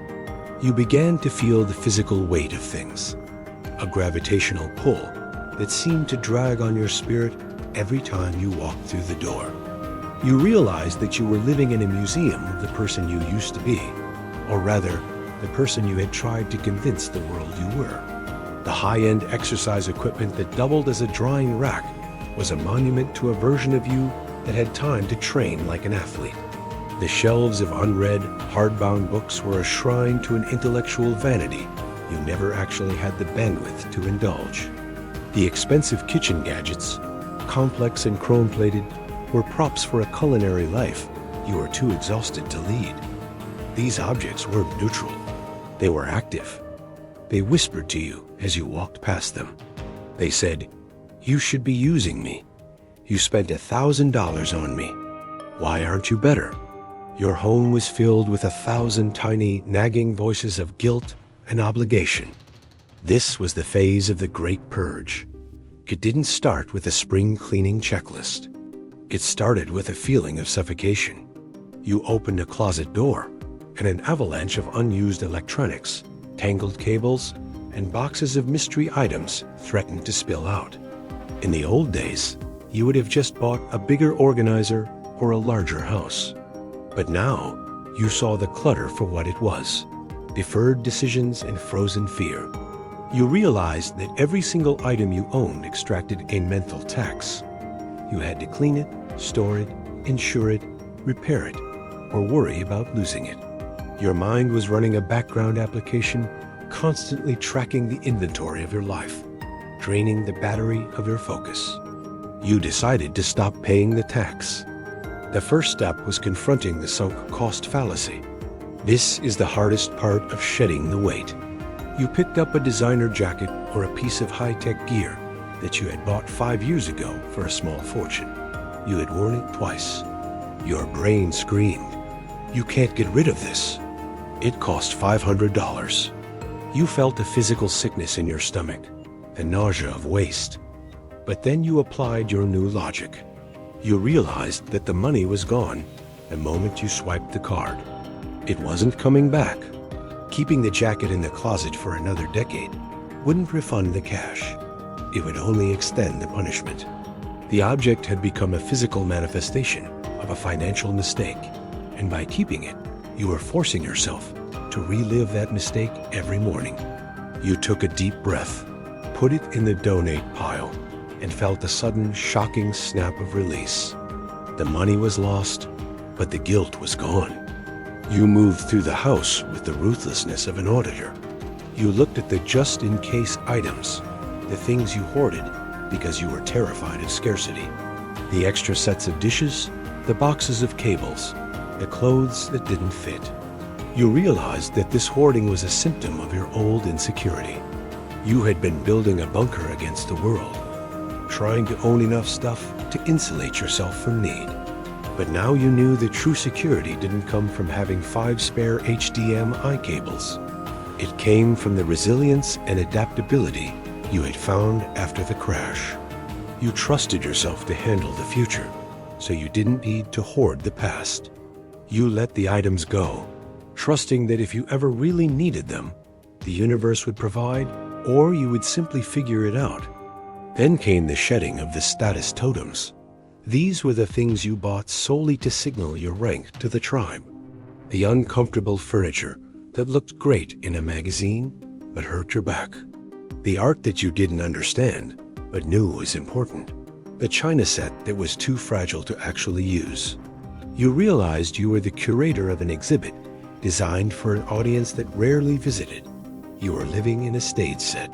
You decided to tear down the set. You sold the uncomfortable chair. You donated the pretentious art. You started keeping only the things that served you, the biological organism living in the house, rather than you, the image being projected to the world. If a cup didn't feel good in your hand, it went. If a chair didn't invite you to sit, it left. You were reclaiming your home from the tyranny of aesthetics. As the physical space cleared, something strange happened to the acoustics of your life. The air in your home seemed to change. There was less dust, yes, but there was also less static. You walked into a room and didn't feel the visual noise screaming for your attention. There were empty shelves. There were clear surfaces. At first, the emptiness felt stark, almost clinical. You felt the urge to fill it back up, to buy a plant or a vase or a sculpture, but you resisted. You learned to sit with the empty space and realized that it wasn't emptiness. It was potential. It was room to breathe. It was a physical representation of the mental space you had fought so hard to win back. You found that the process of letting go became addictive. The dopamine hit you used to get from buying something new was replaced by the dopamine hit of getting rid of something old. There was a lightness that came with every bag you dropped off at the charity shop. You felt like a balloonist tossing sandbags over the side of the basket, rising higher and higher with every load. You started to look at the few things that remained with a new appreciation. Because there was less clutter, the things you loved, the comfortable reading chair, the coffee mug your child made, the quilt from your grandmother shone brighter. They weren't lost in the noise anymore. You weren't a minimalist for the sake of a trend. You were an essentialist. You were stripping away the signal-to-noise ratio of your physical environment. You also had to confront the sentimental trap, the most dangerous snare in the decluttering process. You held on to gifts from people you no longer spoke to, or mementos from trips you barely remembered, terrified that if you let go of the object, you would lose the memory. You realized that this was another lie of materialism. The memory didn't live in the cheap souvenir. It lived in your neural pathways. The love from a grandmother didn't live in the dusty porcelain figurine. It lived in your heart. By keeping the object out of obligation, you were actually tarnishing the memory with a layer of burden. You learned to say a silent thank you to the object for its service, acknowledge the sentiment, and then release it. You found that your memories actually became sharper when they weren't tethered to physical anchors. The wardrobe was a particularly brutal battleground. You looked at the rows of suits, the rigid collars, the power outfits that you had worn like armor in the corporate arena. They smelled of dry cleaning and stress. They were the uniforms of a soldier who had retired. You kept one or two for weddings and funerals, and you packed the rest away. You filled the hangers with clothes that felt like you soft fabrics, comfortable cuts, colors that made you happy rather than authoritative. You dressed for your own skin, not for the eyes of a boardroom. You realized that you needed far fewer clothes than you thought. The decision fatigue of choosing an outfit vanished because everything in your closet was something you actually wanted to wear. This shedding of things had a profound economic impact. You realized that you had been paying a mortgage or rent for a specific square footage, and half of that square footage was being used to house junk that you didn't care about. You were effectively paying rent for your garbage. This realization made you look at downsizing not as a failure, but as a liberation. If you didn't have all this stuff, you didn't need all this space. If you didn't need the space, you didn't need the massive mortgage. If you didn't need the mortgage, you didn't need the high-stress job. The logic was circular and beautiful. The less you owned, the less you had to earn to house it. You were hacking the system by reducing your footprint. As the piles diminished, you felt a shift in your center of gravity. You were no longer defined by what you possessed. If your house burned down tomorrow, it would be a hassle, sure, but it wouldn't be an identity crisis. You knew that you could walk out the door with a backpack and still be fully yourself. This was the ultimate freedom. The knowledge that your happiness was portable. You weren't tethered to a specific zip code or a specific collection of artifacts. You were a traveler, light and agile, moving through the world without dragging a caravan of possessions behind you. Finally, you stood in the center of your living room, the sun streaming across the floorboards that had been hidden under rugs and furniture for years. The echo was different now, cleaner, brighter. You felt a profound sense of relief, a physical unburdening that made your shoulders drop 2 inches. You had spent the first half of your life accumulating, thinking that more was the answer. You were spending the second half refining, realizing that less was the truth. You had excavated your life from under the pile of rubble you had paid so dearly to assemble. You were light, you were open, and for the first time, there was room in your house for the new life that was waiting to come in. The concept of enough is the most subversive idea you will ever encounter. In the world you used to inhabit, the world of the golden altar and the infinite ladder, enough was a dirty word. It sounded like settling. It sounded like giving up. It was the consolation prize for people who lacked the ambition to conquer the universe. But as you stood in your cleared-out home, breathing the air of your own liberation, you began to realize that enough is actually a masterwork of engineering. It is the precise, delicate balance point where gravity meets buoyancy, where the weight of your needs is perfectly matched by the lift of your resources. Finding this point is not an act of surrender. It is an act of extreme precision. You started to recognize the click. It is a sensation similar to pumping gas into a car. There is a mechanical thunk when the tank is full. If you keep squeezing the handle after that click, you aren't adding value. You are just creating a spill, a mess, a hazard. For decades, you had been overriding the click. You had been pouring money, status, and possessions into a tank that was already overflowing, wondering why you smelled gasoline and felt nauseous. Now, you learned to listen for the sound. You looked at your bank account, and instead of seeing a number that needed to be higher, you saw a number that covered your food, your shelter, your safety, and a reasonable amount of joy. Click. You realized, with a jolt of shock, that you didn't need more money. You needed to stop pouring. This realization required you to dismantle the infinite growth model of your own psychology. You had been brainwashed by an economic system that relies on you never being satisfied. The entire machinery of modern culture is designed to widen the gap between what you have and what you want. It tells you that the phone you bought 6 months ago is garbage, that the kitchen you renovated 3 years ago is dated, that your current existence is a rough draft waiting for the final polish of a purchase. But you had stepped out of the theater. You looked at the ads, the billboards, the desperate pleas for your attention, and you felt nothing.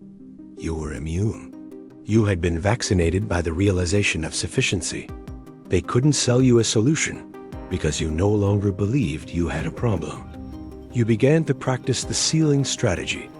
In your old life, the ceiling was made of glass and it was always moving up. Now, you built a ceiling of solid oak and bolted it in place.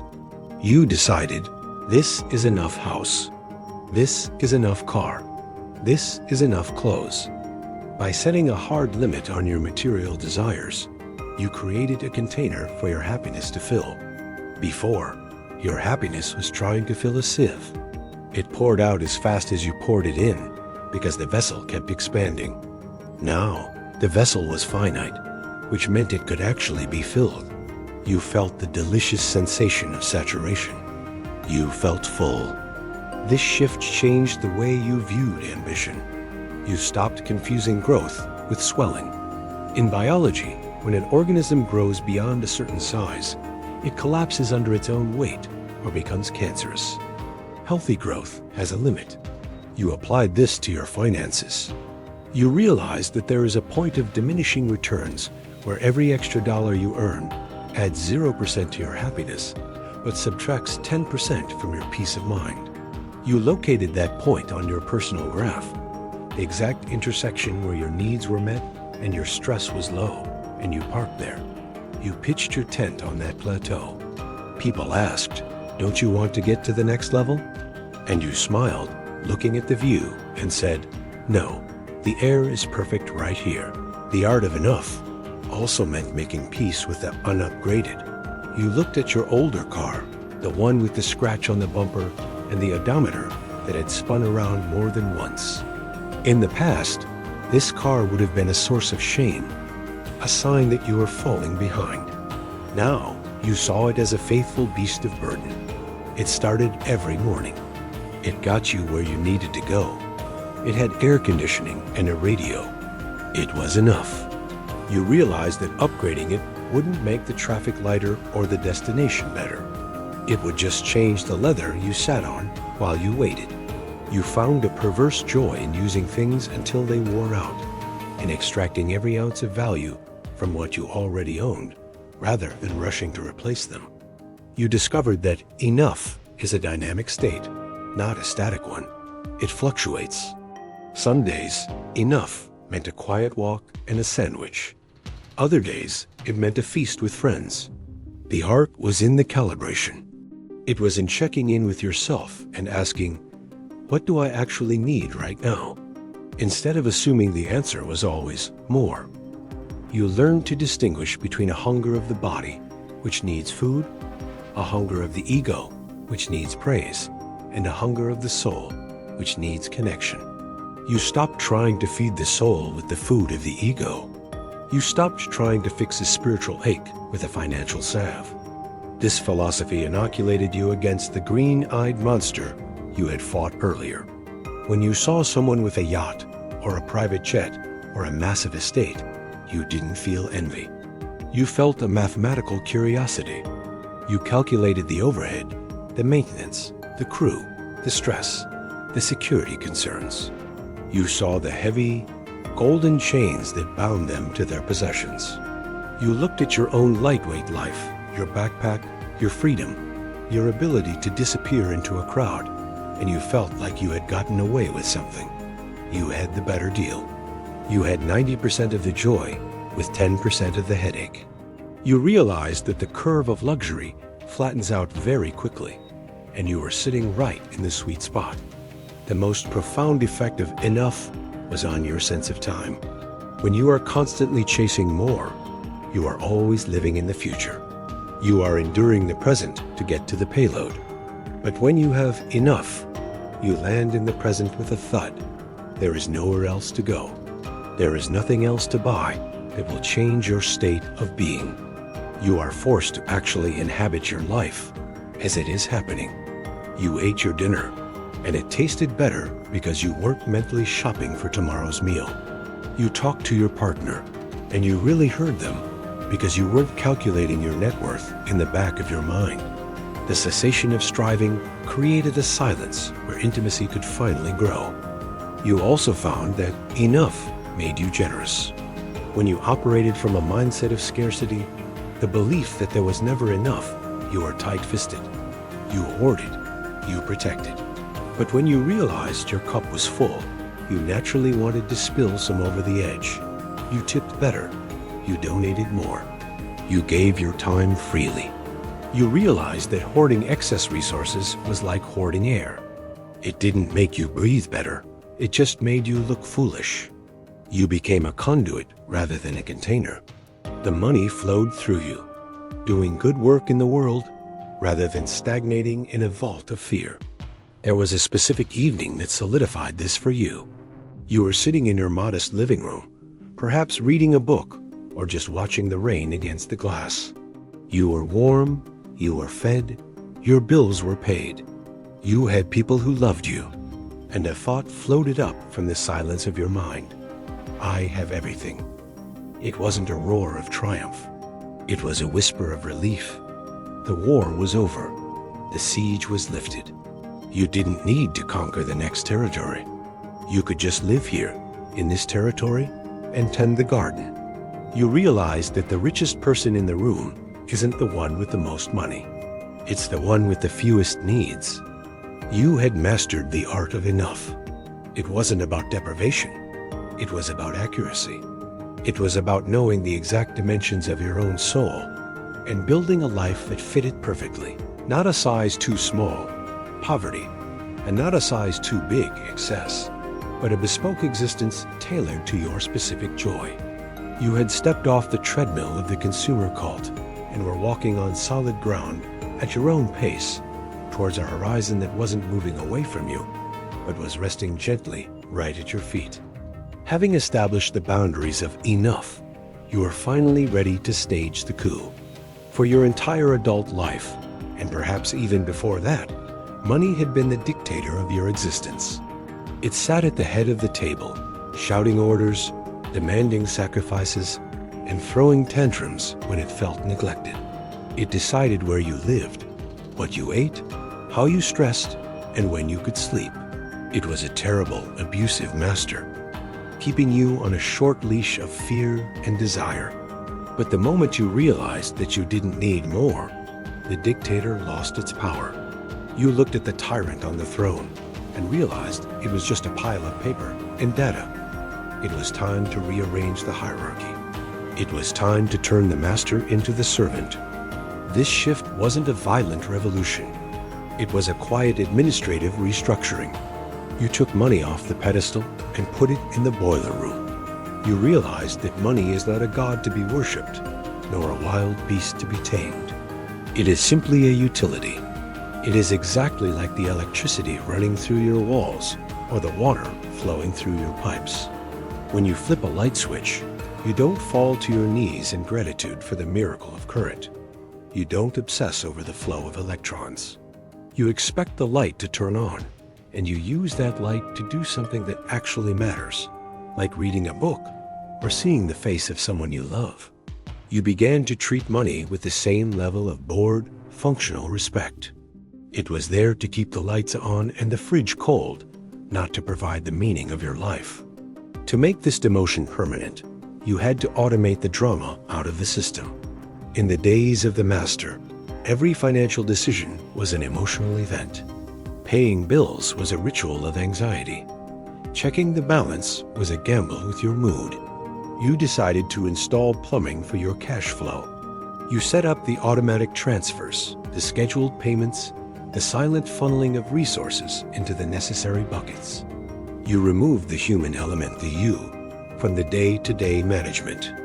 You wanted the money to move like water in a well-engineered aqueduct, silently, efficiently, and without your constant supervision. You stopped carrying buckets of water from the river and finally turned on the tap. This created a profound silence in your mind. The background hum of financial worry, which had been a constant static in your brain for decades, suddenly cut out. You found yourself walking through a Tuesday without once thinking about your accounts. You weren't ignoring them out of negligence. You were ignoring them out of trust. You had built a system that worked, and because it worked, you didn't need to watch it. You treated your bank account like your water heater. You knew it was there. You knew it was doing its job, and you had absolutely no interest in checking on it unless it broke. You had successfully converted a source of existential dread into a boring background appliance. You also changed the language you used when speaking to your money. In the past, you asked for permission. You would look at a price tag and ask, "Can I?" waiting for the master to give you a thumbs up or a thumbs down. Now you issued commands. You looked at your resources and said, "We are going to do this." If the resources weren't there, you didn't feel a sense of personal failure. You simply felt a logistical constraint. You said, "Okay, the tool isn't big enough for this job yet. We will wait, or we will get a different tool." You detached your self-worth from the transaction. A no from your bank account wasn't a rejection of your soul. It was just a red light on a dashboard, a neutral piece of information to be factored into your planning. You began to view money as a specialized tool, like a hammer or a wrench. A hammer is excellent for driving nails, but it is terrible for hugging, listening, or creating art. You had been trying to use money to fix things it was never designed to fix. You had been trying to use a hammer to mend a broken heart or build a sense of purpose. No wonder it didn't work. No wonder you were frustrated. Now you use the hammer only for nails for buying groceries, paying for shelter, securing transportation.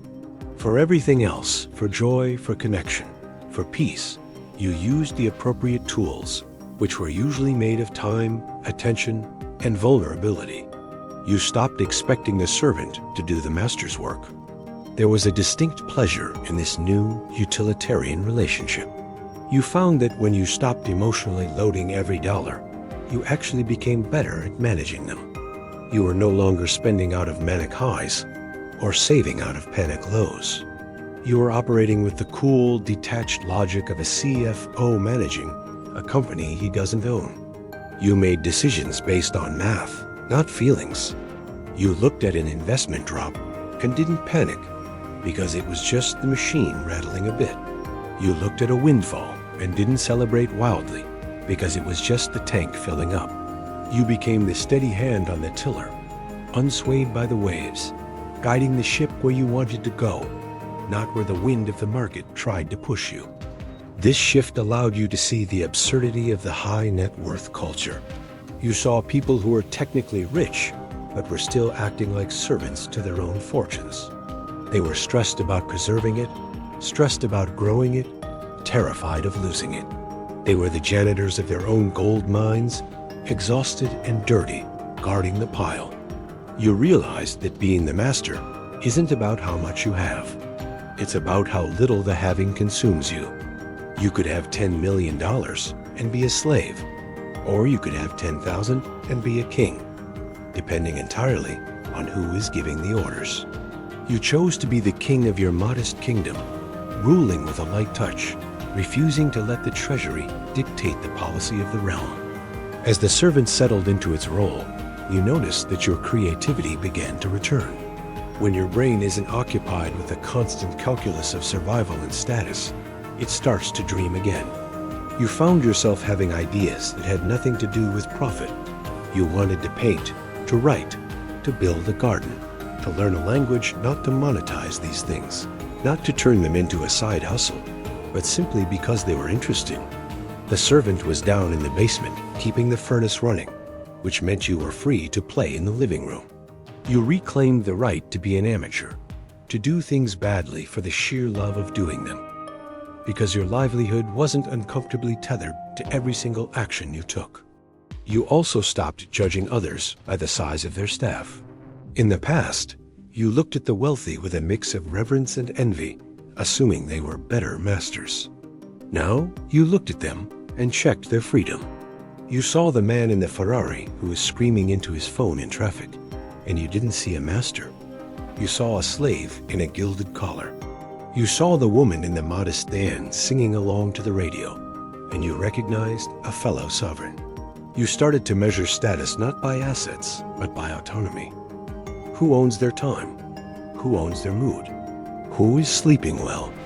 These were the new metrics of your respect. The most beautiful part of making money a servant is that it becomes invisible.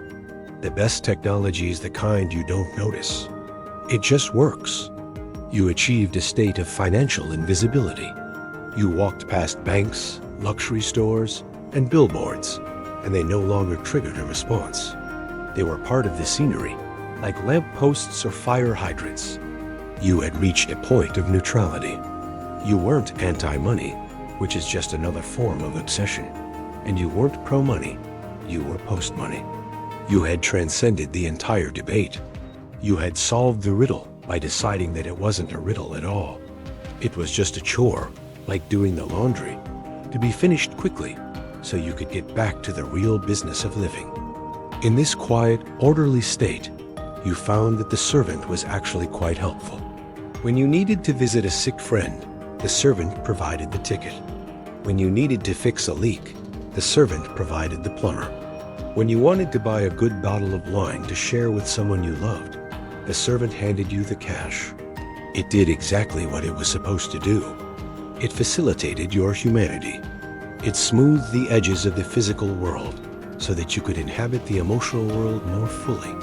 You patted the servant on the head, said, "Good job," and then turned back to the sunset, the conversation, the moment, realizing that the best thing money can ever buy is the ability to forget about it completely. With the tyrant demoted and the utility bill of your life on autopay, you found yourself holding a surplus of energy that needed a home. In your previous life, you would have funneled this surplus into the market, looking for a safe 4% return or a risky 10% spike. But you had lost your taste for abstract gains. You were looking for something tangible, something that felt like it had a heartbeat. You began to move your capital, your attention, your time, and yes, your money into the only market that has never crashed in the history of humanity, the market of connection. You discovered that while money is a medium of exchange, connection is the medium of existence. You started investing in the currency of connection, and the dividends were immediate and staggering. You realized that for years, you had been practicing networking instead of connecting. Networking is transactional. It is a game of hunting for utility in other humans. You collected business cards like Pokemon, scanning rooms for people who could leverage your career, assessing their value based on their job titles. It was a cold, mercenary way to interact with the species. Now, you burned the Rolodex. You stopped looking at people as rungs on a ladder and started seeing them as fellow travelers on a confusing planet. You invested in conversations that had no agenda. You asked, "How are you?" and actually waited for the answer, listening to the pause, the sigh, the truth behind the polite deflection. You found that a 30-minute conversation with a neighbor about their garden yielded a higher return on happiness than a 30-minute conference call about quarterly projections ever could. You began to prioritize shared experiences over solitary acquisitions. In the old math, spending money on a trip with friends felt wasteful if you couldn't show for it a physical asset at the end. You preferred to buy a couch because the couch lasted, but the couch didn't laugh. The couch didn't recount the time you all got lost in a foreign city and had to mime a chicken to order dinner. You realized that these memories were the only assets that actually appreciated over time. The couch got warm, stained, and outdated. The memory of that trip, however, got polished. It became a legend. Every time you retold the story over a bottle of wine, the value of the initial investment compounded. You were building a library of shared mythology, a narrative wealth that glued you to other people. There was a specific realization about the friction of life. When you were rich in money, but poor in time, you used money to remove friction. You hired movers so you didn't have to carry boxes. You ordered delivery so you didn't have to cook. You took private cars to avoid the subway. You insulated yourself. But you discovered that friction is often where the bonding happens. Helping a friend move a heavy sofa up 3 flights of stairs is miserable in the moment. But that misery is the cement of friendship. Cooking a meal together, bumping elbows in a small kitchen, burning the garlic and laughing about it. That is intimacy. By outsourcing the struggle, you had been outsourcing the connection. You started to show up for the hard stuff again. You realized that carrying the box, driving the car, and making the soup were acts of love that money could not replicate. You noticed a shift in your definition of a good time. It used to mean exclusivity, the VIP table, the private box, the places where you were separated from the common crowd. Now, you sought inclusivity. You found that the best nights were the ones that happened in crowded, noisy kitchens, or around a fire in a backyard, or on a cheap plastic patio chair at a dive bar. The barrier to entry was low, but the quality of connection was high. You traded the sterility of the velvet rope for the messines of the open door.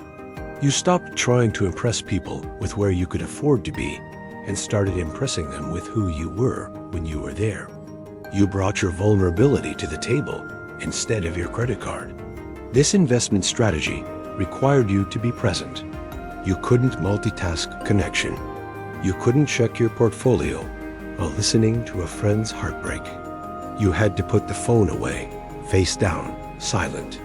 This was the most expensive currency you had to spend, your undivided attention. In a world of fractured focus, giving someone your eyes and your ears for an hour is a radical act of generosity. You saw people bloom under this attention. You saw their shoulders drop, their eyes light up. You realized that most people are starving for the feeling of being seen, really seen, not as a consumer or an employee, but as a soul. When you gave that to them, they gave it back to you, and that exchange was more nourishing than any luxury meal. You also discovered the safety net of the tribe. In your fortress of paper phase, you thought safety was a number. You thought if you had enough zeros, you were safe. But money is a cold comfort when the tragedy is emotional. You learned that true security is having 5 people you can call at 3 a.m. who will pick up the phone. It is knowing that if you fall, there are human hands ready to catch you, not just a wire transfer. You built this safety net not by buying insurance, but by being the person who picks up the phone for others. You invested in the social capital of reliability and kindness. You realized that this web of relationships was the only thing that could actually protect you from the crushing weight of loneliness. The returns on this investment were often delayed, but they were profound. You would do a small kindness, send a text, drop off a soup, remember a birthday, and forget about it. Then, months or years later, that investment would come back to you in a moment of your own need, often from a surprising direction. You realize that the economy of connection is circular. What you put out comes back, not in a linear transaction, but in a complex ecosystem of reciprocity. You stopped keeping score. You didn't buy a round of drinks expecting the next one. You bought it because the act of giving created a warmth in your own chest. You became a venture capitalist of good vibes, sprinkling them everywhere, knowing that the overall portfolio would thrive. You found that the currency of connection killed the comparison trap. When you were deeply connected to people, you stopped envying them and started rooting for them. Their win became your win. If your friend got a promotion, you didn't feel a pang of, why not me? You felt a surge of, good for us. You were part of a team. The scarcity mindset, the idea that there is only so much success to go around, dissolved in the face of genuine love. You realize that joy is one of the few things in the universe that doubles when you share it. You could celebrate their victory as if it were your own, effectively doubling the amount of celebration in your life without doing any of the work. This phase also redefined your legacy. You looked at the older people in your life, the ones approaching the end of their run. You saw that the ones who died with the most toys often died the most alone, surrounded by people fighting over the scraps.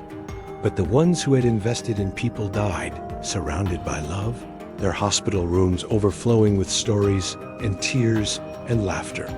You decided you wanted that ending.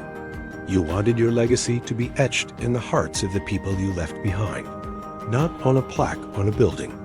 You realized that you are only as rich as the memories you leave with others. You started to cultivate inside jokes as precious commodities. A shared look across a room that conveys a whole paragraph of meaning. A phrase that sends you both into hysterics, but means nothing to anyone else. These became your diamonds. They were private, untaxable, and unstealable. They were the secret language of your tribe. You hoarded these moments. You protected them. You created environments where they could flourish. You hosted the dinner parties not to show off your cooking, but to create the conditions for these sparks to fly. You became a curator of atmosphere, a guardian of the vibe. Ultimately, you found that the currency of connection gave you a sense of belonging that money had promised but never delivered. Money told you that if you bought the right things, you would belong to the elite. But that belonging was conditional. It depended on your ability to keep paying. The belonging you found with your people was unconditional. You belonged because you were you. You could show up broke, messy, sad, or confused, and you would still have a seat at the table. This was the ultimate wealth. You walked through the world with the quiet confidence of someone who knows they are not walking alone. You had traded a vault of cold gold for a warm hand to hold, and you knew, with every cell in your body, that you had made the trade of the century. And so, we arrive at the final destination, which, ironically, looks a lot like the place where you started, but feels entirely different. You have walked away from the golden altar, climbed down the infinite ladder, survived the crash, and learned the art of enough.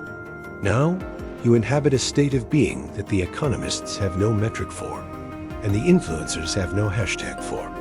You are rich in quiet. This isn't the quiet of an empty room or a soundproof booth.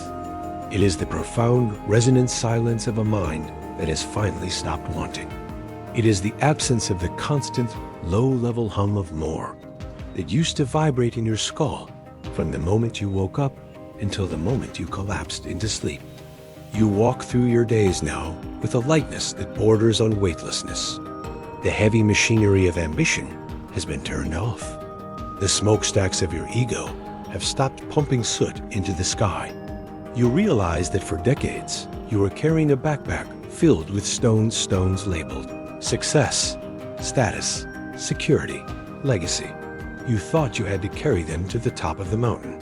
But now, You have set the backpack down by the side of the road.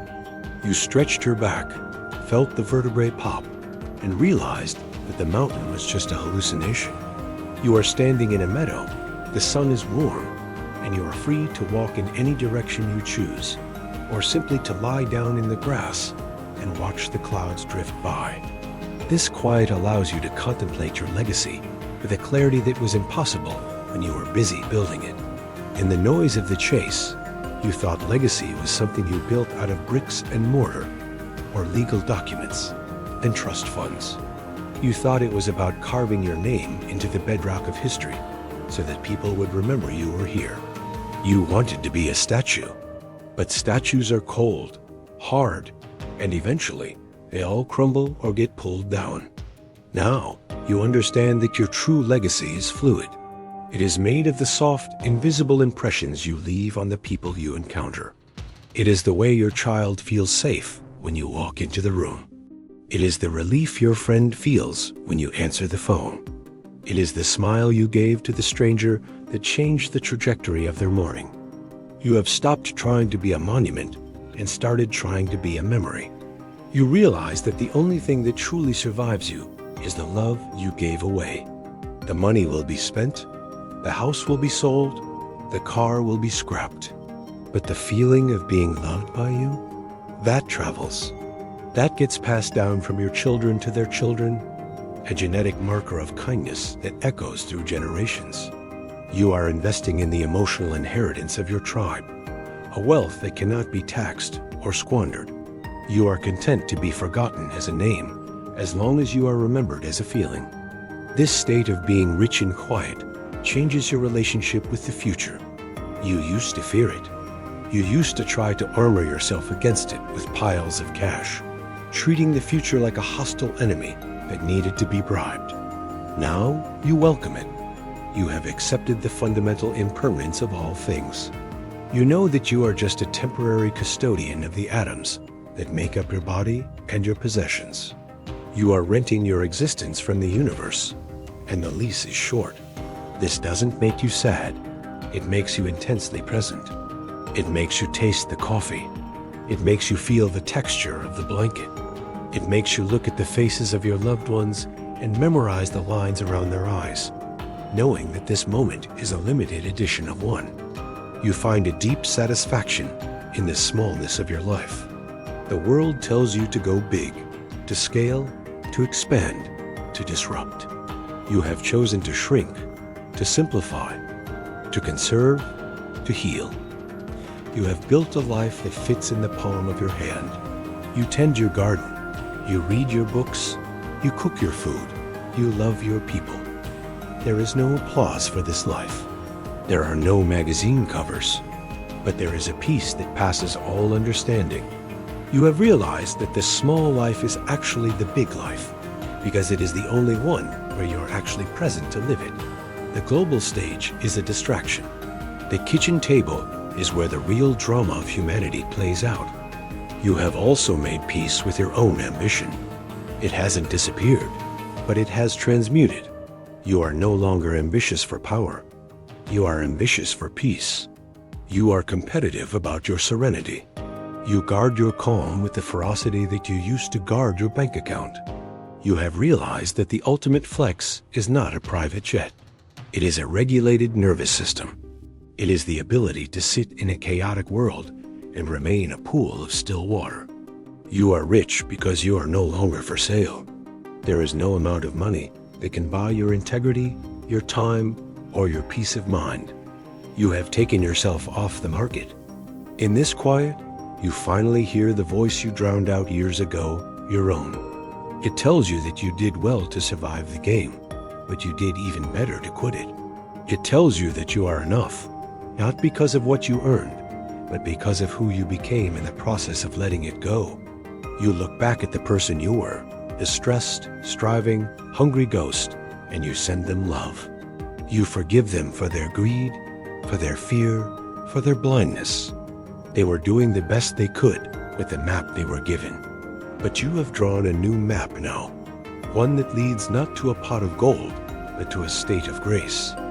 The anxiety about running out has vanished because you realize you already have everything. You have the air in your lungs. You have the beat of your heart. You have the capacity to witness the beauty of the turning earth. You have the ability to laugh. These are the true assets, the non-fungible tokens of the soul. You are sitting on a fortune of biological miracles, and you finally have the time to enjoy them. You aren't checking the price tag of the sunset.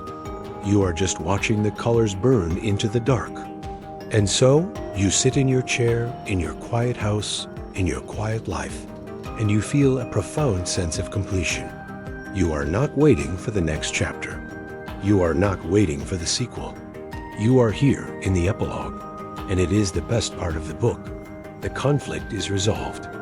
The villain, the ego, has been defeated. The hero, the soul, has returned home. You close your eyes, and for the first time in your life, you don't see numbers dancing behind your eyelids. You see nothing but a warm, velvety darkness, a space of infinite potential and absolute rest. You take a deep breath, letting the air fill you up, and as you exhale, you whisper the final truth to yourself. I have enough. I do enough. I am enough. You are rich in quiet, and you are finally, truly free. Now let the momentum of the story slow down. Let the words settle like dust motes in a shaft of afternoon sunlight. We have traveled a long way together tonight, from the frantic climb of the ladder to the stillness of the meadow. You can feel the journey in your body. You might feel the tension of the earlier chapters, the striving, the gripping, the running, slowly dissolving, melting away into the mattress beneath you.